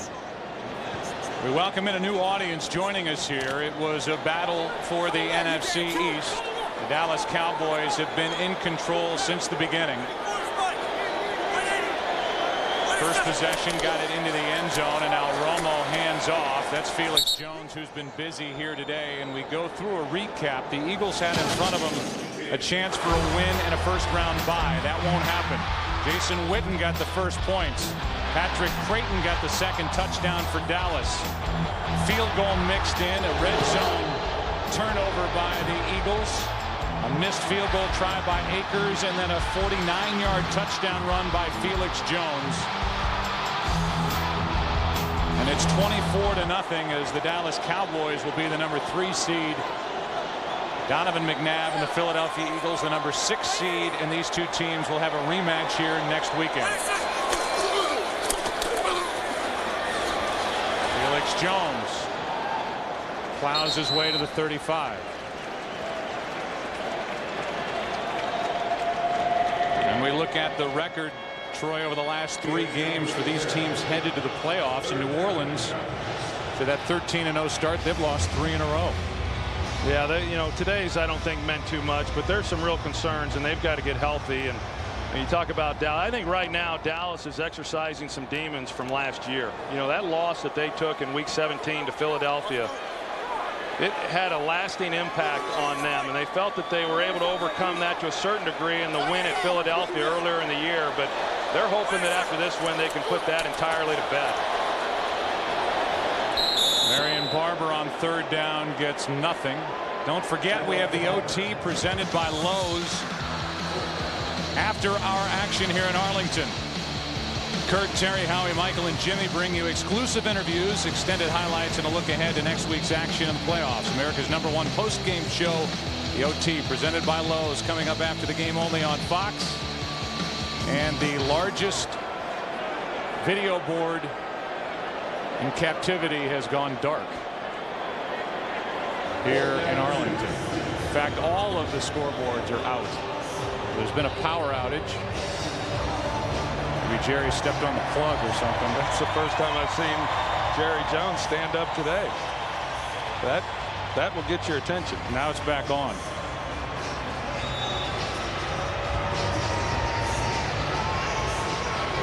It's probably a switch in the luxury by the owner's box. What does this switch do? Who hit the switch? It does get awfully dark when that thing goes out, though, doesn't it? Yeah. It's fourth down. Romo's still out on the field. You talk about, by the way, last year's 44-6 win for Philly at home over Dallas in Week 17. The Eagles started this day with 9 different starters than the team that played against Arizona in the NFC Championship game. In the last game last year for Dallas, Terrell Owens was let go. Pac-Man Jones gone. Greg Ellis gone. Tank Johnson. All those players gone. And this is a Dallas team that's been saying we're better than we have been. We're tired of hearing about 1996. And after losing their first 2 games of December, they're on their way to their 3rd straight victory and rolling into the playoffs. Yeah, and like I said, this win feels good for Dallas to win the division, to have won the division 2 now of the last 3 years. And either way, they were going to be coming back and playing next weekend. But the Eagles, as I said, even though last year is the number 6 seed, they went on to the NFC Championship games. Teams have gone to the Super Bowl, out of the number 5, out of 6 spot. But it's obviously much harder to do. But what a missed opportunity by Philadelphia, knowing coming into this ball game, if we win a game, we get a bye week and the number 2 seed. And considering how some of those other teams that you mentioned, New Orleans, Minnesota, how they're playing, that would have positioned them awfully well. 4th down.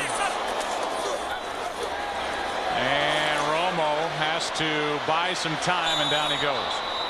Tap down. The Eagles will take over. Jaquay Parker back there to tap down Romo after he lost his footing, and the Eagles have it with 2:20 left. And the way it'll stack up, New Orleans will be the number 1 seed. Minnesota will be the number 2 seed. They're off next weekend. Dallas is the number 3 seed. Arizona number 4. Green Bay, then Philly number 6, and it'll be Philadelphia here at Dallas. Green Bay at Arizona. And don't think this isn't a big deal to Jerry Jones, and we keep showing the owner's box to get another home game here in his new stadium next week. And if you're the number 3 seed, it's not crazy to think you might get another before the Super Bowl if you're lucky enough to make it that far.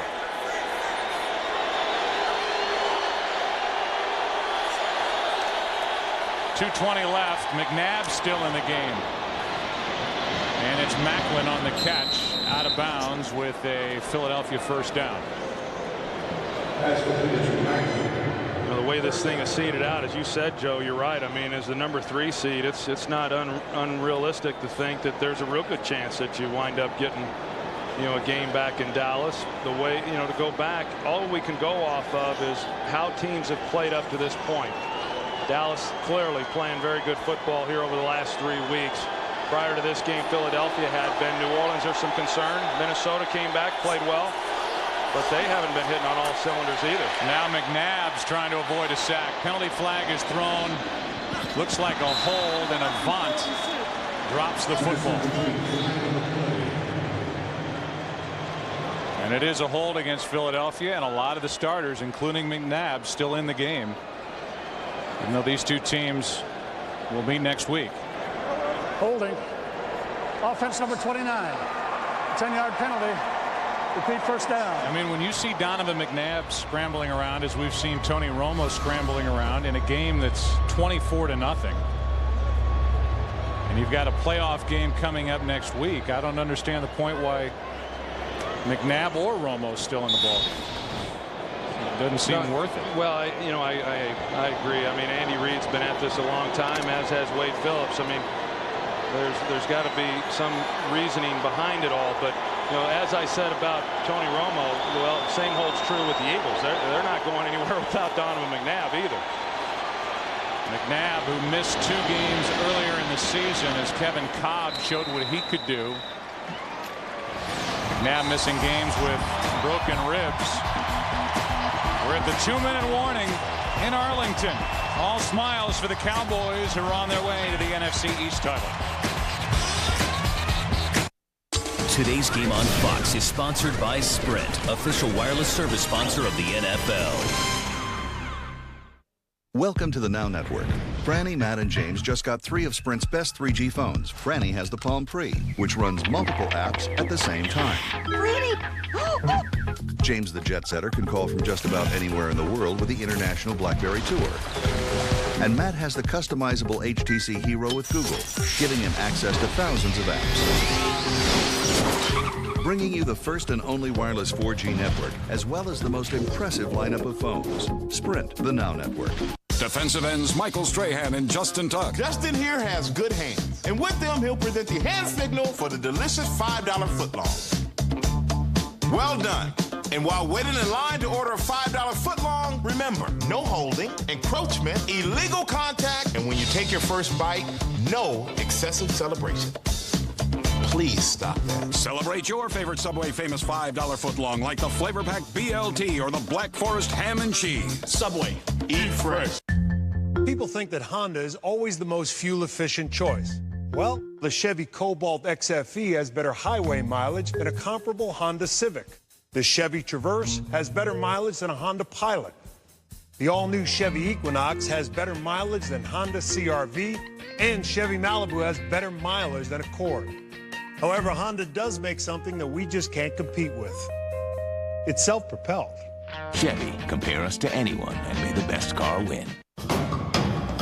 Find everything you need for the playoffs now at NFLshop.com.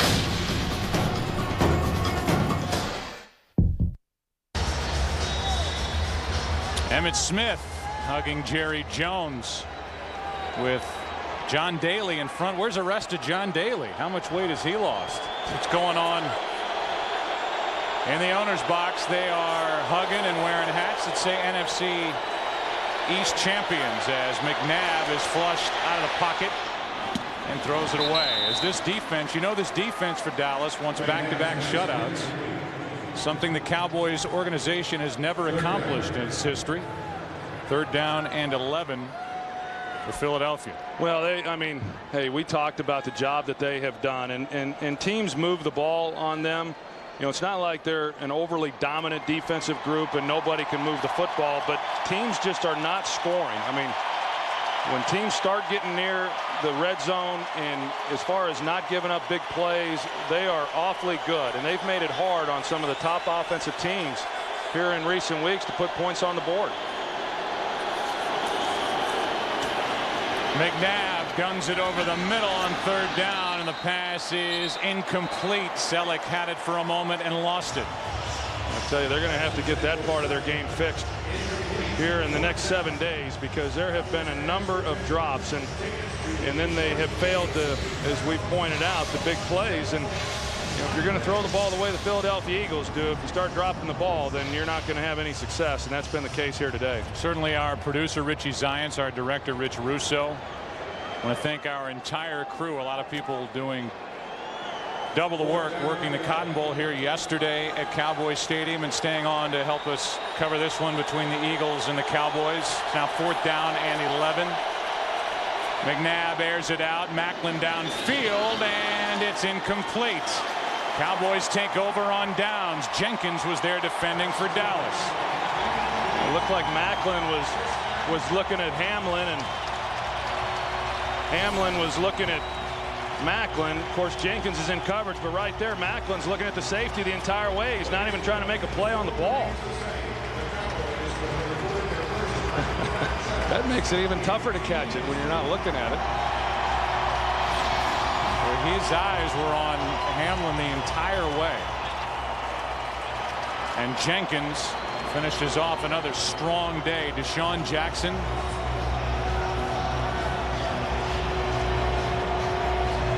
with just 2 catches in the first meeting and just 2 catches here in the second meeting. And the Dallas Cowboys, who had lost their last 9 regular season finales, will snap that with a kneel down. Romo will take every snap at quarterback for the Cowboys this year.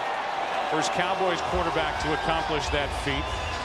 And Wade Phillips just won a big one, with a bigger one coming next week against the same team, the Philadelphia Eagles. And for both these coaches, whether it's Wade Phillips or Andy Reid, especially Wade Phillips, after this win, he'll enjoy it tonight, and then he'll go back to the office and watch the film and be asked all the questions that they all get asked, and they got to come back and try to do it all over again a week from now.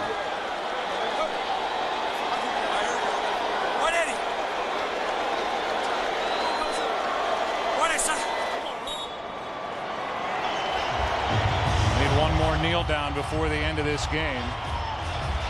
Romo will finish this day 24 of 34, 311 yards, 2 touchdowns, 1 interception on a deflection. Felix Jones 15 carries, 91 yards, a touchdown. 14 carries, 91 yards for Barber. Austin 90 yards. Witten 76, a touchdown, and Creighton a 99-yard day with a touchdown. And this Dallas defense allowed just 228 yards by what has been a high-scoring Philadelphia Eagles offense.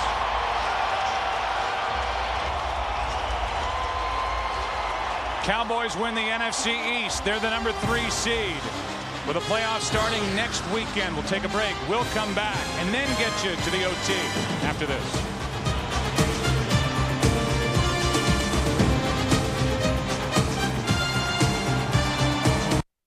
It's a battle of the undefeateds as high-powered Boise State takes on TCU in the Tostitos Fiesta Bowl. Tomorrow, only on Fox. It's Honda's year-end clearance event at Performance Honda that promises to put a smile on your face. Get there today for a 2010 Honda Civic. Lease for just $159 a month. Or lease the 2010 Accord for only $199 a month. Financing as low as 1.9% on all in-stock Hondas. Hurry in to Performance Honda while supplies last and save with Honda's year-end clearance event. All roads lead to Performance Honda. PerformanceHondaStore.com. We'll put a smile on your face.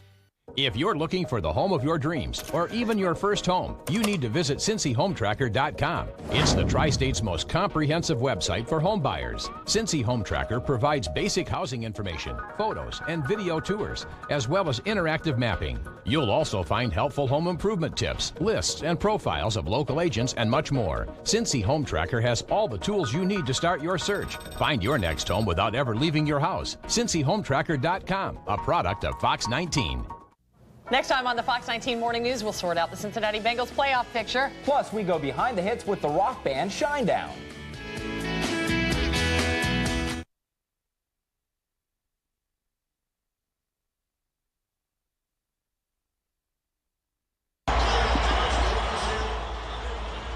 Well, the Dallas Cowboys win this game, and they throw another shutout. Back-to-back shutouts. 24-0 over their divisional rival, the Philadelphia Eagles. Dallas wins the division. A rematch next weekend. Ron Pitts is in San Diego. Redskins and Chargers. We take you there now. We'd like to welcome those of you watching the Eagles-Cowboys game. The Cowboys all over the Eagles in that one. We've got a 3-point game. The Chargers just drove down the field. Capped it off, 1-yard touchdown throw to Tolbert from Volek. Most of the starters have sat today. Jason Campbell has had a nice game. Started slow, but he's put together some nice drives. And this short-handed Washington team, having gone through a rough year, have fought extremely hard here today. Still in this game. 3rd and 10 goes backside, and it's dropped. Marco Mitchell can't hold on. Now look at the game summary. I mentioned Campbell with a solid day. No interceptions. Look at the red zone. That's been the most positive part, I think. Had the one miscue, John, on special teams that caused them to call a timeout. And that timeout is haunting them right now. These are the Chargers that are going to be leading the San Diego franchise into the playoffs. And here we set up a big 4th and 10. 12 seconds left in the game. Last shot for the Washington Redskins. Going up for it all. And it's gone. And that will do it. The San Diego Chargers, barring some kind of miracle, will tie the franchise regular season win mark with 11 straight wins in the regular season. You know, the old adage, you want to be playing your best ball, moving into those playoffs. This is a team with an 11-game win streak playing their best football. Today, they got it done with a lot of the reserves. North Turner saw what he wanted to see out of his starters, and that was good rhythm. Brought in his reserves, and they brought this game back. They were down a good part of the game, and now Billy Volek gets to do what he's done most of this season, taking Neil down after Phillip Rivers has come out of a game. Chargers won the AFL, the old AFL championship in '63. They want to make that a Super Bowl championship in 2010. That's the final. We'll be back to wrap things up in a moment. It's a battle of the undefeateds as high-powered Boise State takes on TCU in the Tostitos Fiesta Bowl. Tomorrow, only on Fox. There is no profit in curing the body if in the process we destroy the soul. The doctors at City of Hope follow that credo every day. City of Hope is a leading research and treatment center that quickly transforms scientific discoveries into new treatments. And provides compassionate care for patients with cancer and other diseases. Fox Sports asks you to join our team because with your help, the City of Hope can sack cancer and save lives. Please go to cityofhope.org/Fox. Tuesday, January 12th, it's the 2-hour premiere of American Idol. Be there for the best talent yet.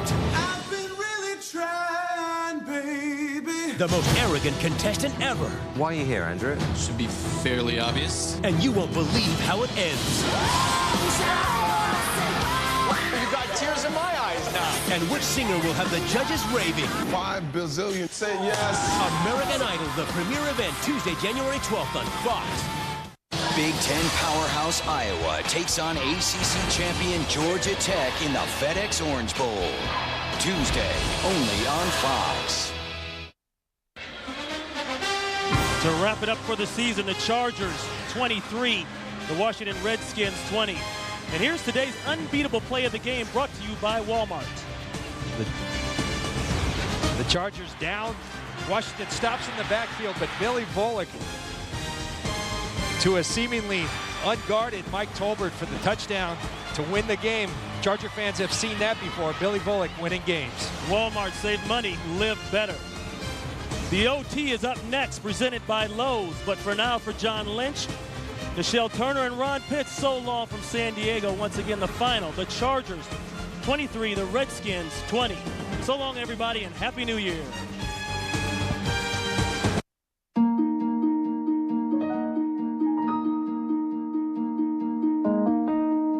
If Toyota gets credit for being the most fuel-efficient car company in America, well, then how do you explain all this? Chevy Malibu, Cobalt, Silverado, and the all-new Equinox. Compare them to anyone. May the best car win. Sterling Archer, the world's most dangerous spy. A secret agent? That's what I am. I find your drunkenness very unappealing. I am drunk, or I wouldn't be talking to you. Here. When would you use an underwear gun? Don't make it weird. It's a gift. You are amazing. Ah! Oh, sorry. Did I get you? What is wrong with you? Archer, season premiere this month, only on FX. It's the last day of the regular season, but now the real fun starts here on Fox. The AFC wildcard race is indeed wild. Did the Baltimore Ravens sneak in with a win? The Broncos, Jaguars, and Texans were fighting for their playoff lives. Are they still alive? And is it curtains for the defending champs? The Patriots didn't lay down, but one of their stars went down. The Colts battled the Buffalo Blizzard, while the NFC East title came down to the Eagles, Cowboys, and a rivalry for the ages. Oh, I would have said something to Buddy, but he wouldn't stand on the field long enough. He put his big fat rear end into the dressing room. As they said last decade, it was a fat day in the NFL, and we'll have the skinny on next week's playoff matchup. Even T.O. knows the OT starts right now.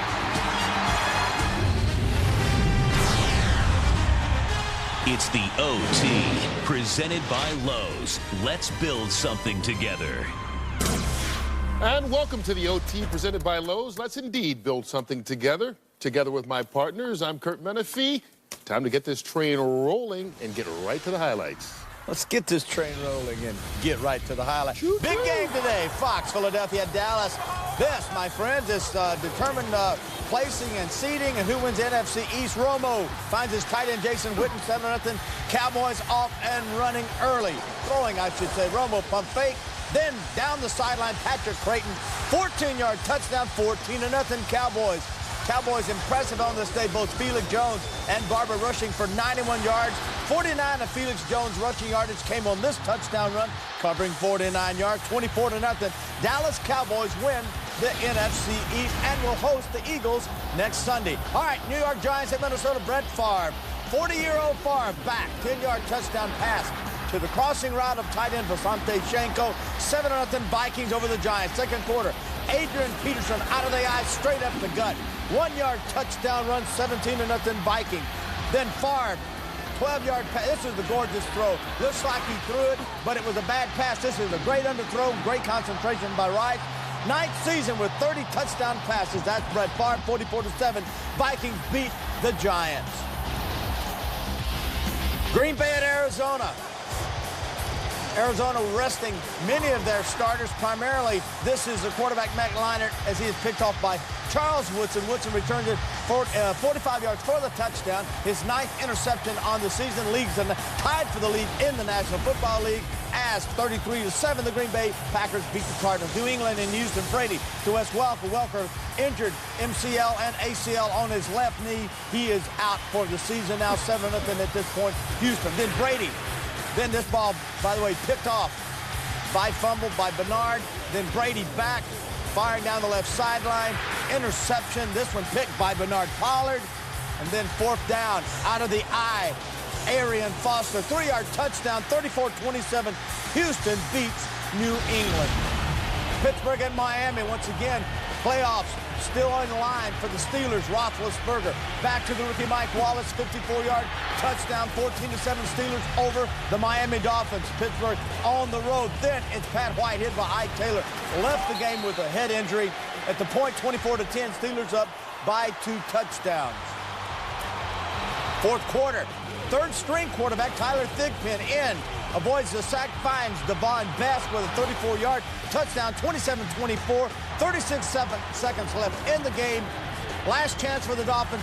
Thigpen pass intercepted by Taylor, 30-24. Steelers playoffs hopes are alive. 30-24, they beat Miami. Kansas City had Denver. Denver once again in the hunt for a playoff spot. Orton picked by Derek Johnson. Johnson returns it 60 yards for the touchdown. Johnson's 2nd interception return for a touchdown on this day. 37-24 Kansas City. Then Jamar Charles, 56-yard touchdown run right up the gut. Poor tackling by the Denver Broncos. 44-24. Denver not ready to play on this day. Chiefs win. Baltimore and Oakland. Well, the Ravens were ready. Willis McGahee. This is a Red Grange. 77 yards. Stiff arm. There you go. Get him out. Get out of the way. 77-yard touchdown run. 14-3. Ravens playing hard. Got a shot. Win, and you're in. 4th quarter. Willis McGahee off tackle. 2-yard touchdown run. 3rd touchdown on the day from McGahee. 21-13. Ravens beat the Raiders and are in the playoffs. Tennessee at Seattle. Chris Johnson comes onto the field, hoping to become only the 6th back in NFL history to gain over 2,000 yards. He would get that on this day, as Tennessee would also get the victory. Congratulations, Chris Johnson. 17-13, though. It is Tennessee over Seattle. A nice comeback by Tennessee. Remember, they started 0-6. They finished 8-8. Johnson, 2,006 yards officially to wrap up his campaign. The Chargers win 11 straight to end the regular season, knocking off Washington in the final minute today. The Colts lose their 2nd in a row at Buffalo, 30-7 the final. Cleveland ends the season hot. 4 straight victories for them, knocking off Jacksonville today. San Francisco gets to the 500 mark. St. Louis officially wraps up the #1 pick in next year's draft. In a game that didn't mean a whole lot, the Bears get the victory over the Detroit Lions. And in a game that meant a lot for the people in Atlanta, the Falcons go to 9-7. That's the first time in the 44-year franchise history they have finished back-to-back seasons with winning records. The Saints lose their 3rd in a row, but they really didn't play their starters today against Carolina. They still are the #1 seed in the NFC, despite losing 23-10 against Carolina. All right, guys, we're going to break down the entire playoff picture in both the NFC and the AFC in just a bit. But, Jimmy, I want to talk about the NFC right now and the top 2 teams. New Orleans, they go into the playoffs, losing 3 in a row, even though today didn't really count. Minnesota, though, looked like the Minnesota that we saw about a month ago this afternoon. Yeah, I think Minnesota struggled for a while because you look at today's game, you know, Brett Favre over 300 yards passing, 4 touchdowns. Adrian Peterson only 9 carries. You know, they actually thought when they got Favre, we're a great running team. Now we're going to be a great running team and a great passing team. And they struggled for their identity there in the middle part of the season. I think now they know it's Brett Favre's team. They're going to throw the football because points come out of the passing game, not out of the running game. They can still run the football, but there's only so much time in practice. They're spending their time in practice now with their audibles, with their spread sets, with Brett Favre throwing the football. They're a passing football team. Well, I think today they show more balance, though. I mean, be honest with you, they played a defense that couldn't cover a sleeping baby with a blanket. You know, they just haven't played well on the back end. So I think they took advantage of that with Brett Favre. Adrian Peterson, you know, didn't get that many carries, but averaged 6 yards a carry. So trying to get back on track with this team, but they're a different team in that dome at home than they are on the road. Yeah, and on the flip side, New Orleans, who has home field advantage, you can make the case really peaked versus New England. 1-2 games after that, finished the season up losing 3, made the decision, hey, we're beat up physically, we're a little bit beat up psychologically. We need to find ourselves, and we're better served doing that on the practice field over the next 2 weeks during a bye and then the following week in preparation for that divisional playoff game. I'm not sure how that's going to play out. Minnesota found themselves. New Orleans still looking to find themselves and hope they do so at home on the practice field. Yeah, I think the psychological thing, how it applies to New Orleans more than anything. You don't want to go into a playoff without momentum. I just don't understand how you can be even favored, even though you're at home, when in fact they played a good Cowboy team at home, got hammered. They have not played well offensively since they hosted the New England Patriots. I think they've got some serious. I know they got a lot of injuries. Right. They get those back, Jimmy. But can you come out offensively? I think they can. The fans will fire them up. It is the playoffs, and I think that will be in their favor. Howie, I mean, Terry, I think the momentum thing is a factor if you're playing the very next week. But they do have a bye. I think having the bye, having 2 weeks to prepare for that first division game, I think that'll help them get back their mojo. Their concern was, you know, and Michael talked a little bit about it in the pregame, if we play our starters and we struggle again and we lose, that's the taste in our mouth for the next 2 weeks in preparation for the divisional game, which I certainly understand, but you know, and they were very capable of that because Carolina's playing well right now. Well, New Orleans trying to take mental advantage of a bye. Michael, how big a physical advantage is Minnesota having a bye when you've got a 40-year-old quarterback? Oh, that's huge. I mean, you know, he gets a chance to rest. All season, Brett Favre's talked about, I'm tired. I don't know if I'll make it through the entire season. Now he's made it through the season. This is an opportunity for him to sit back. They'll let somebody else go in there and do a lot of the practice reps. We've talked, you know, give him some rest. He played great today. We've talked about giving Terry a bye on Wild Card Week. He gets a little tired in his 48th year. You know what? Not this year, though. Maybe next season. Listen, if you guys want to do this show without me, not a problem. I'll go home, be glad to fish or bite. Now, don't put your tail between your legs. Don't I got feelings. Hey, give me that highlight sheet. Go ahead. Give me that. You know what? Give me the highlight sheet. You want the highlight sheet? You can't get it back, out. we will continue to break down both conferences' playoff pictures. And coming up, we've also got exclusive access inside the happy Green Bay and Dallas locker rooms. You don't want to miss that. All right, Jay Glazer will also have the inside info on Wes Welker's injury and Buffalo possibly hiring Bill Cowher. But first, today's FedEx Air and Ground Award winners and Mr. Favre. 81% completion percentage today, 300 yards and 4 touchdowns in getting that #2 seed for the Minnesota Vikings. On the ground, Fred Jackson out of Coe College. My alma mater, the C. The C. 212 yards on the ground and a receiving touchdown. Goes over 1,000 yards on the season. My man, Fred Jackson, get the job done. You don't want me to take a week off, do you? No, we want you back next week. Thank you. And we want you back after this. It's a battle of the undefeateds as high-powered Boise State squares off against 4th-ranked TCU. The Tostitos Fiesta Bowl, tomorrow only on Fox. Big Ten powerhouse Iowa's unbreakable defense.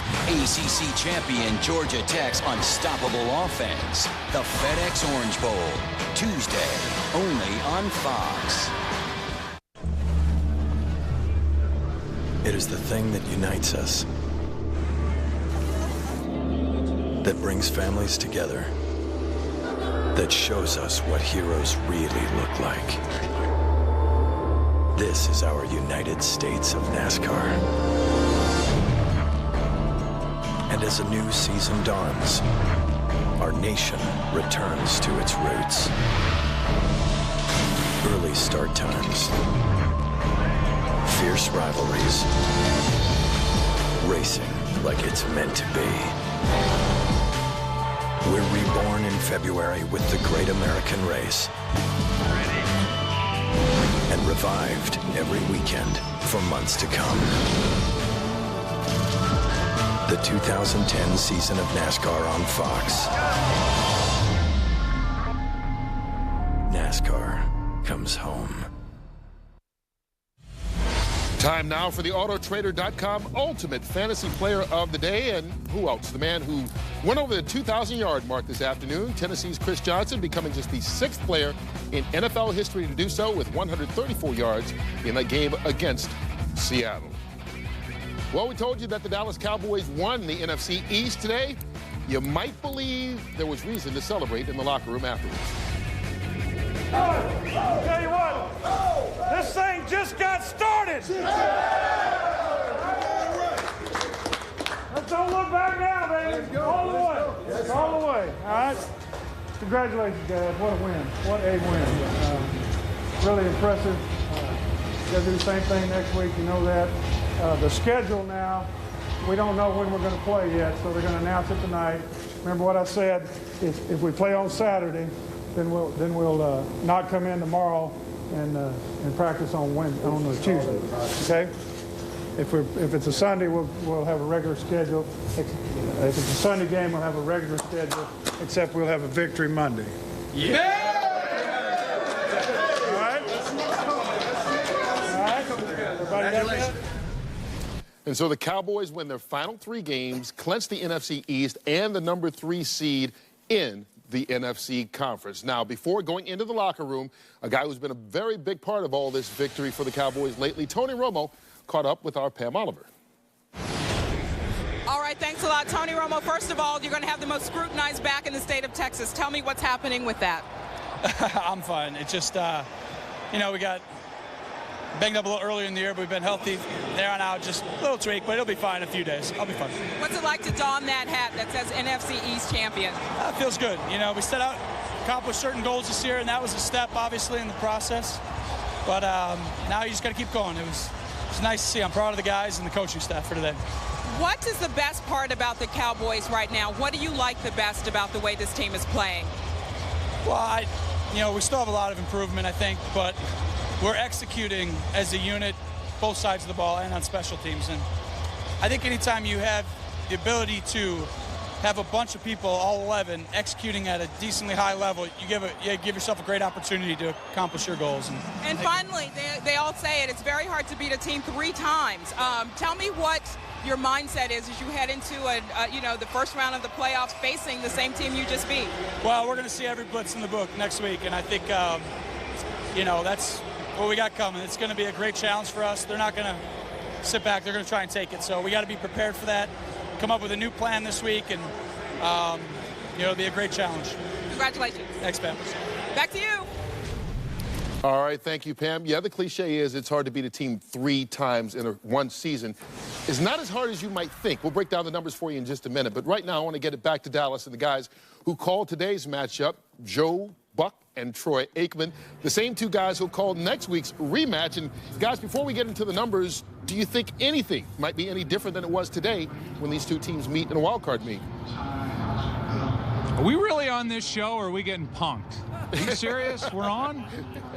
As we look ahead to next week, I'm wondering, Troy, defensively, Philadelphia, I couldn't believe how they played the first half of this game. I'm sure Tony Romo and the Dallas offense couldn't believe it. What do you expect to see next week? Well, I think they were all surprised that Philadelphia came out in this ball game and did not come after them in that first half. Only 5 blitzes in the entire first half. And in the first game between these 2 teams, they blitzed 59% of the time. Now, they came back in the second half realizing that we can't hold up with a 4-man rush defensively, and they started bringing more pressure, and they held Dallas to only 7 points. And so, as Tony Romo said in the interview with Pam Oliver, that's what they can expect going into the ball game next week. You know, you talk about trying to win 3 times against an opponent, back-to-back wins against the same opponent, all that, you know, I believe difficult to do.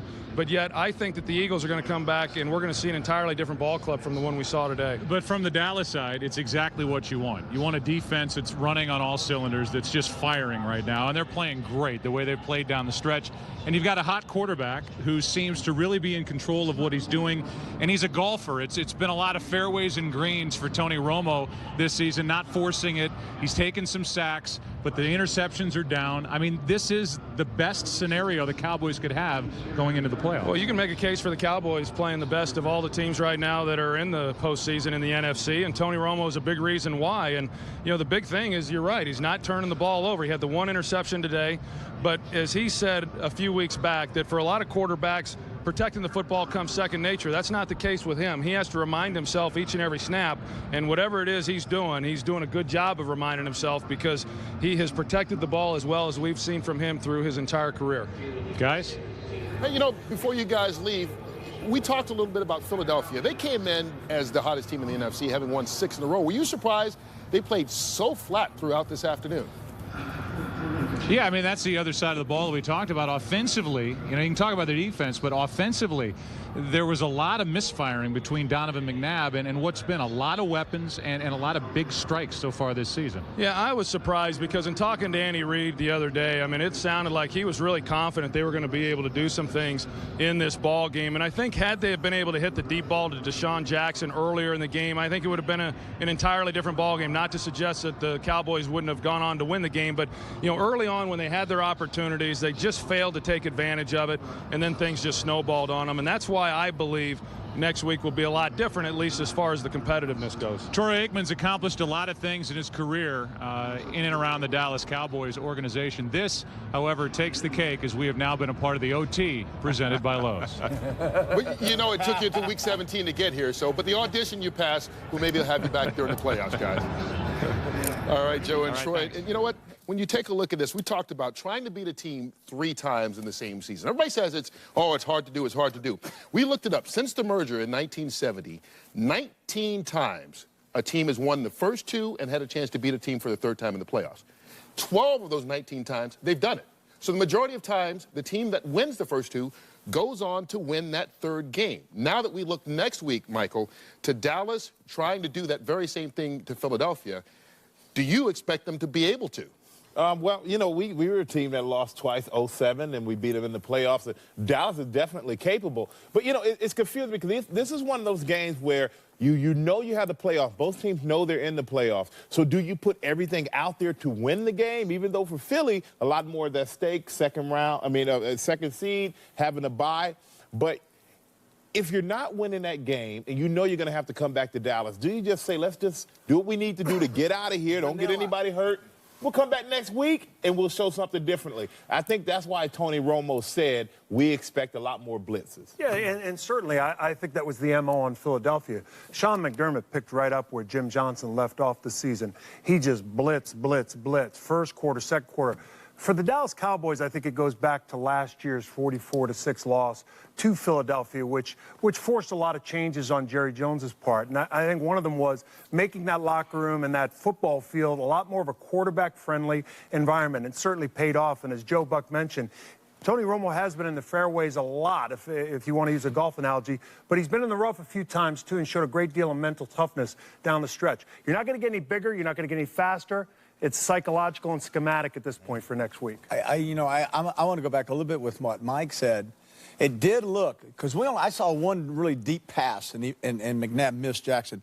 It was almost like, okay, we got to play again. We're not going to show you good stuff. Yeah. I know that's crazy. Right. But we didn't see the all-out aggressiveness from their offense that we expected, nor did we see it from their defense. And it is psychological, and it is, I think, easier to scheme a team that has beat you than it is to be on the Cowboys side going, well, we've already done all these good things. We'll just go ahead and do it again. Yeah. All right. Well, the Dallas Cowboys got 11 wins. That was good enough to win the NFC East. The Green Bay Packers also won 11 games. That only got them a wild card berth, but nonetheless, they were quite happy to be in the playoffs after today's big win in Arizona. I want to say this to you. That's a hell of a job. 11-5. We came out here with one goal in mind to win and keep rolling, keep our momentum. And that's a hell of a job today. We took care of business today. I love the way you went about your business. We stayed healthy for the most part. All right, so congratulations on that. Now, with that, be humble, okay? We'll probably be out here in the next 6 or 7 days, and we play these guys again, so be smart that way, all right? A lot of things were accomplished today as a team. We had a lot of individual special things, too, but I got a couple in my pocket here I want to acknowledge here. Charles Woodson, most defensive touchdowns in Packer history. Congratulations.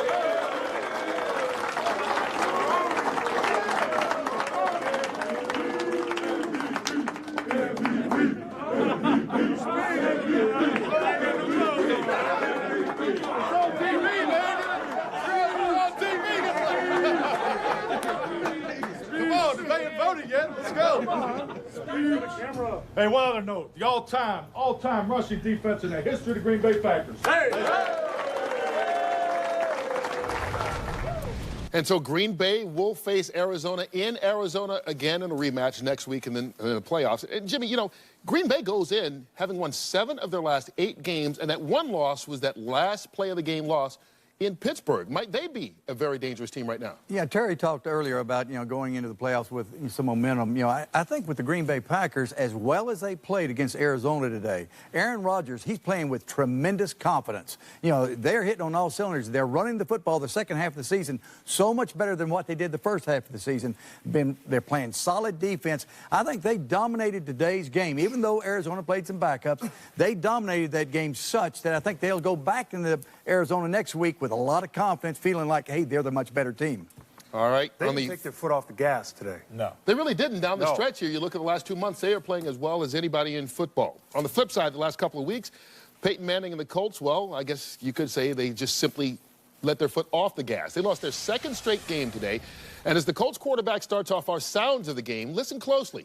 It seems like Peyton is kind of apologizing to Colts fans for giving up on an undefeated season.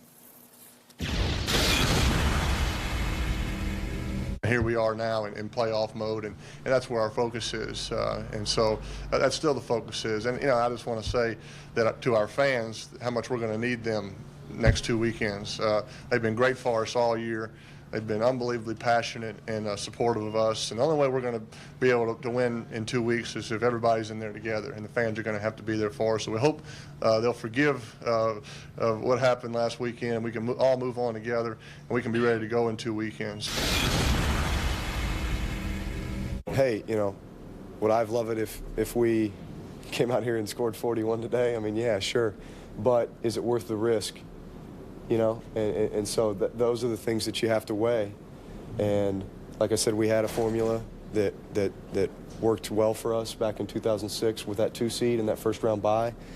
And, that's what we're following. And even more so, we had even more guys banged up this year than we did then. And so that's really a lot of the reason for why we did what we did. Brett, 4,000 yards for the season, pretty good deal, huh? Well, the win, is the best thing. We needed that. We obviously been struggling. Statistics and all those things are only as important as the wins. So I'm more pleased with the fact that we won this ball game and are in the playoffs. And hopefully we can play the way we did today here in the playoffs. You guys really needed a win, and I talked to you before the game about getting some momentum to go into the postseason. This is exactly what your team needed? Well, it sure beats alternative. And, whether or not we play this way in the coming weeks remains to be seen, but it's the type of game we needed. It's proof that we can do it. We have done it. We've just been inconsistent. So, it's definitely a much better feeling than last week. Hell of a job today now. Offense, defense, special teams, that's what good teams do. That's what good teams do. And I've told you since day one of camp, you're a good football team. This is our bed, and we got to lay in it. But it was also us that made the best of a bad situation, too. I mean, let's be real. There's a lot of teams that are capable of going 6-10 or whatever, faced with the circumstances this group of men was faced with. And they knuckled down, they hung together. They did the best of their ability to fix it. Won our last 3 ball games and gave ourselves a chance. All right, so the Pittsburgh Steelers do not make it. All the seeds in the AFC have not been set. The only thing left right now, Baltimore has won. If the Jets win tonight, they are in. If the Jets lose, meaning Cincinnati wins that game, Houston then gets the other wild card. We'll break all that down in just a bit, but let's look atop the AFC right now. And the one thing that we do know is that Indy's #1, a red-hot San Diego team is #2. But Howie, when you look at Indy, any concern that they're kind of coasting into the postseason? My concern is not that they're coasting. My concern that, one, going into 14-0, the undefeated season was somewhat of a distraction. And then not playing your players in Week 15 has become a huge issue, a much bigger issue than I think Indianapolis thought it would become and the league thought it would become. For them, it's about just putting that pat behind them, as Peyton mentioned, and is he good? How good is he? Could this guy run for governor someday down? He is good. And for the Indianapolis Colts, it's getting people healthy. They've had a slew of injuries on defense, on offense. They have home field advantage. The table is set. All will be forgiven if they end up where they want to go. And you know what? Let's look at it as fans. The Colts, by far, the class of the AFC, followed, I think, right there with San Diego, Jimmy. Two best offensive coordinators, I'm going to tell you, over a period of 20 to 30 years are Norv Turner, head coach of the Chargers, and Tom Moore of Indy. They don't get any better than that. And so for a football fan, that's the matchup I expect us to see for the championship of the AFC, plain and simple. And you mentioned him, Norv Turner. You look at what he's done at San Diego. He's had that team playing their very best football every year at the end of the year. And if it comes down to it, they have had success against Indianapolis at Indy. So that's a situation there. One other little note, too. San Diego beats Washington today. Dan Snyder's probably going to be looking for a new coach starting tomorrow. Now, you look at, Dan Snyder's had 5 head coaches since he's been there. Coming in there. And there's only one coach that's had a winning record under Dan Snyder, and that was Norv Turner. Interesting. Yeah, you had the yeah. You know, you thought Muhammad Ali threw some uppercuts. Way to go there, Jimmy. But, and I'm sure Norv really wanted to win that game today. I mean, that was a big win for him. But San Diego, I think, is the one team that Indianapolis does not want to see in the playoffs because they can beat Indy in Indy easily. As you said, they've done it before. You get the feeling that if San Diego beats Indy, it's not because Indy rested down the stretch. It's because San Diego is just a better football team. Yeah. That's the feeling you get. All right, up next. The feeling I get listening to you. It's a feeling. That's because we talked about it during the break, see? That's where you get all your info, right?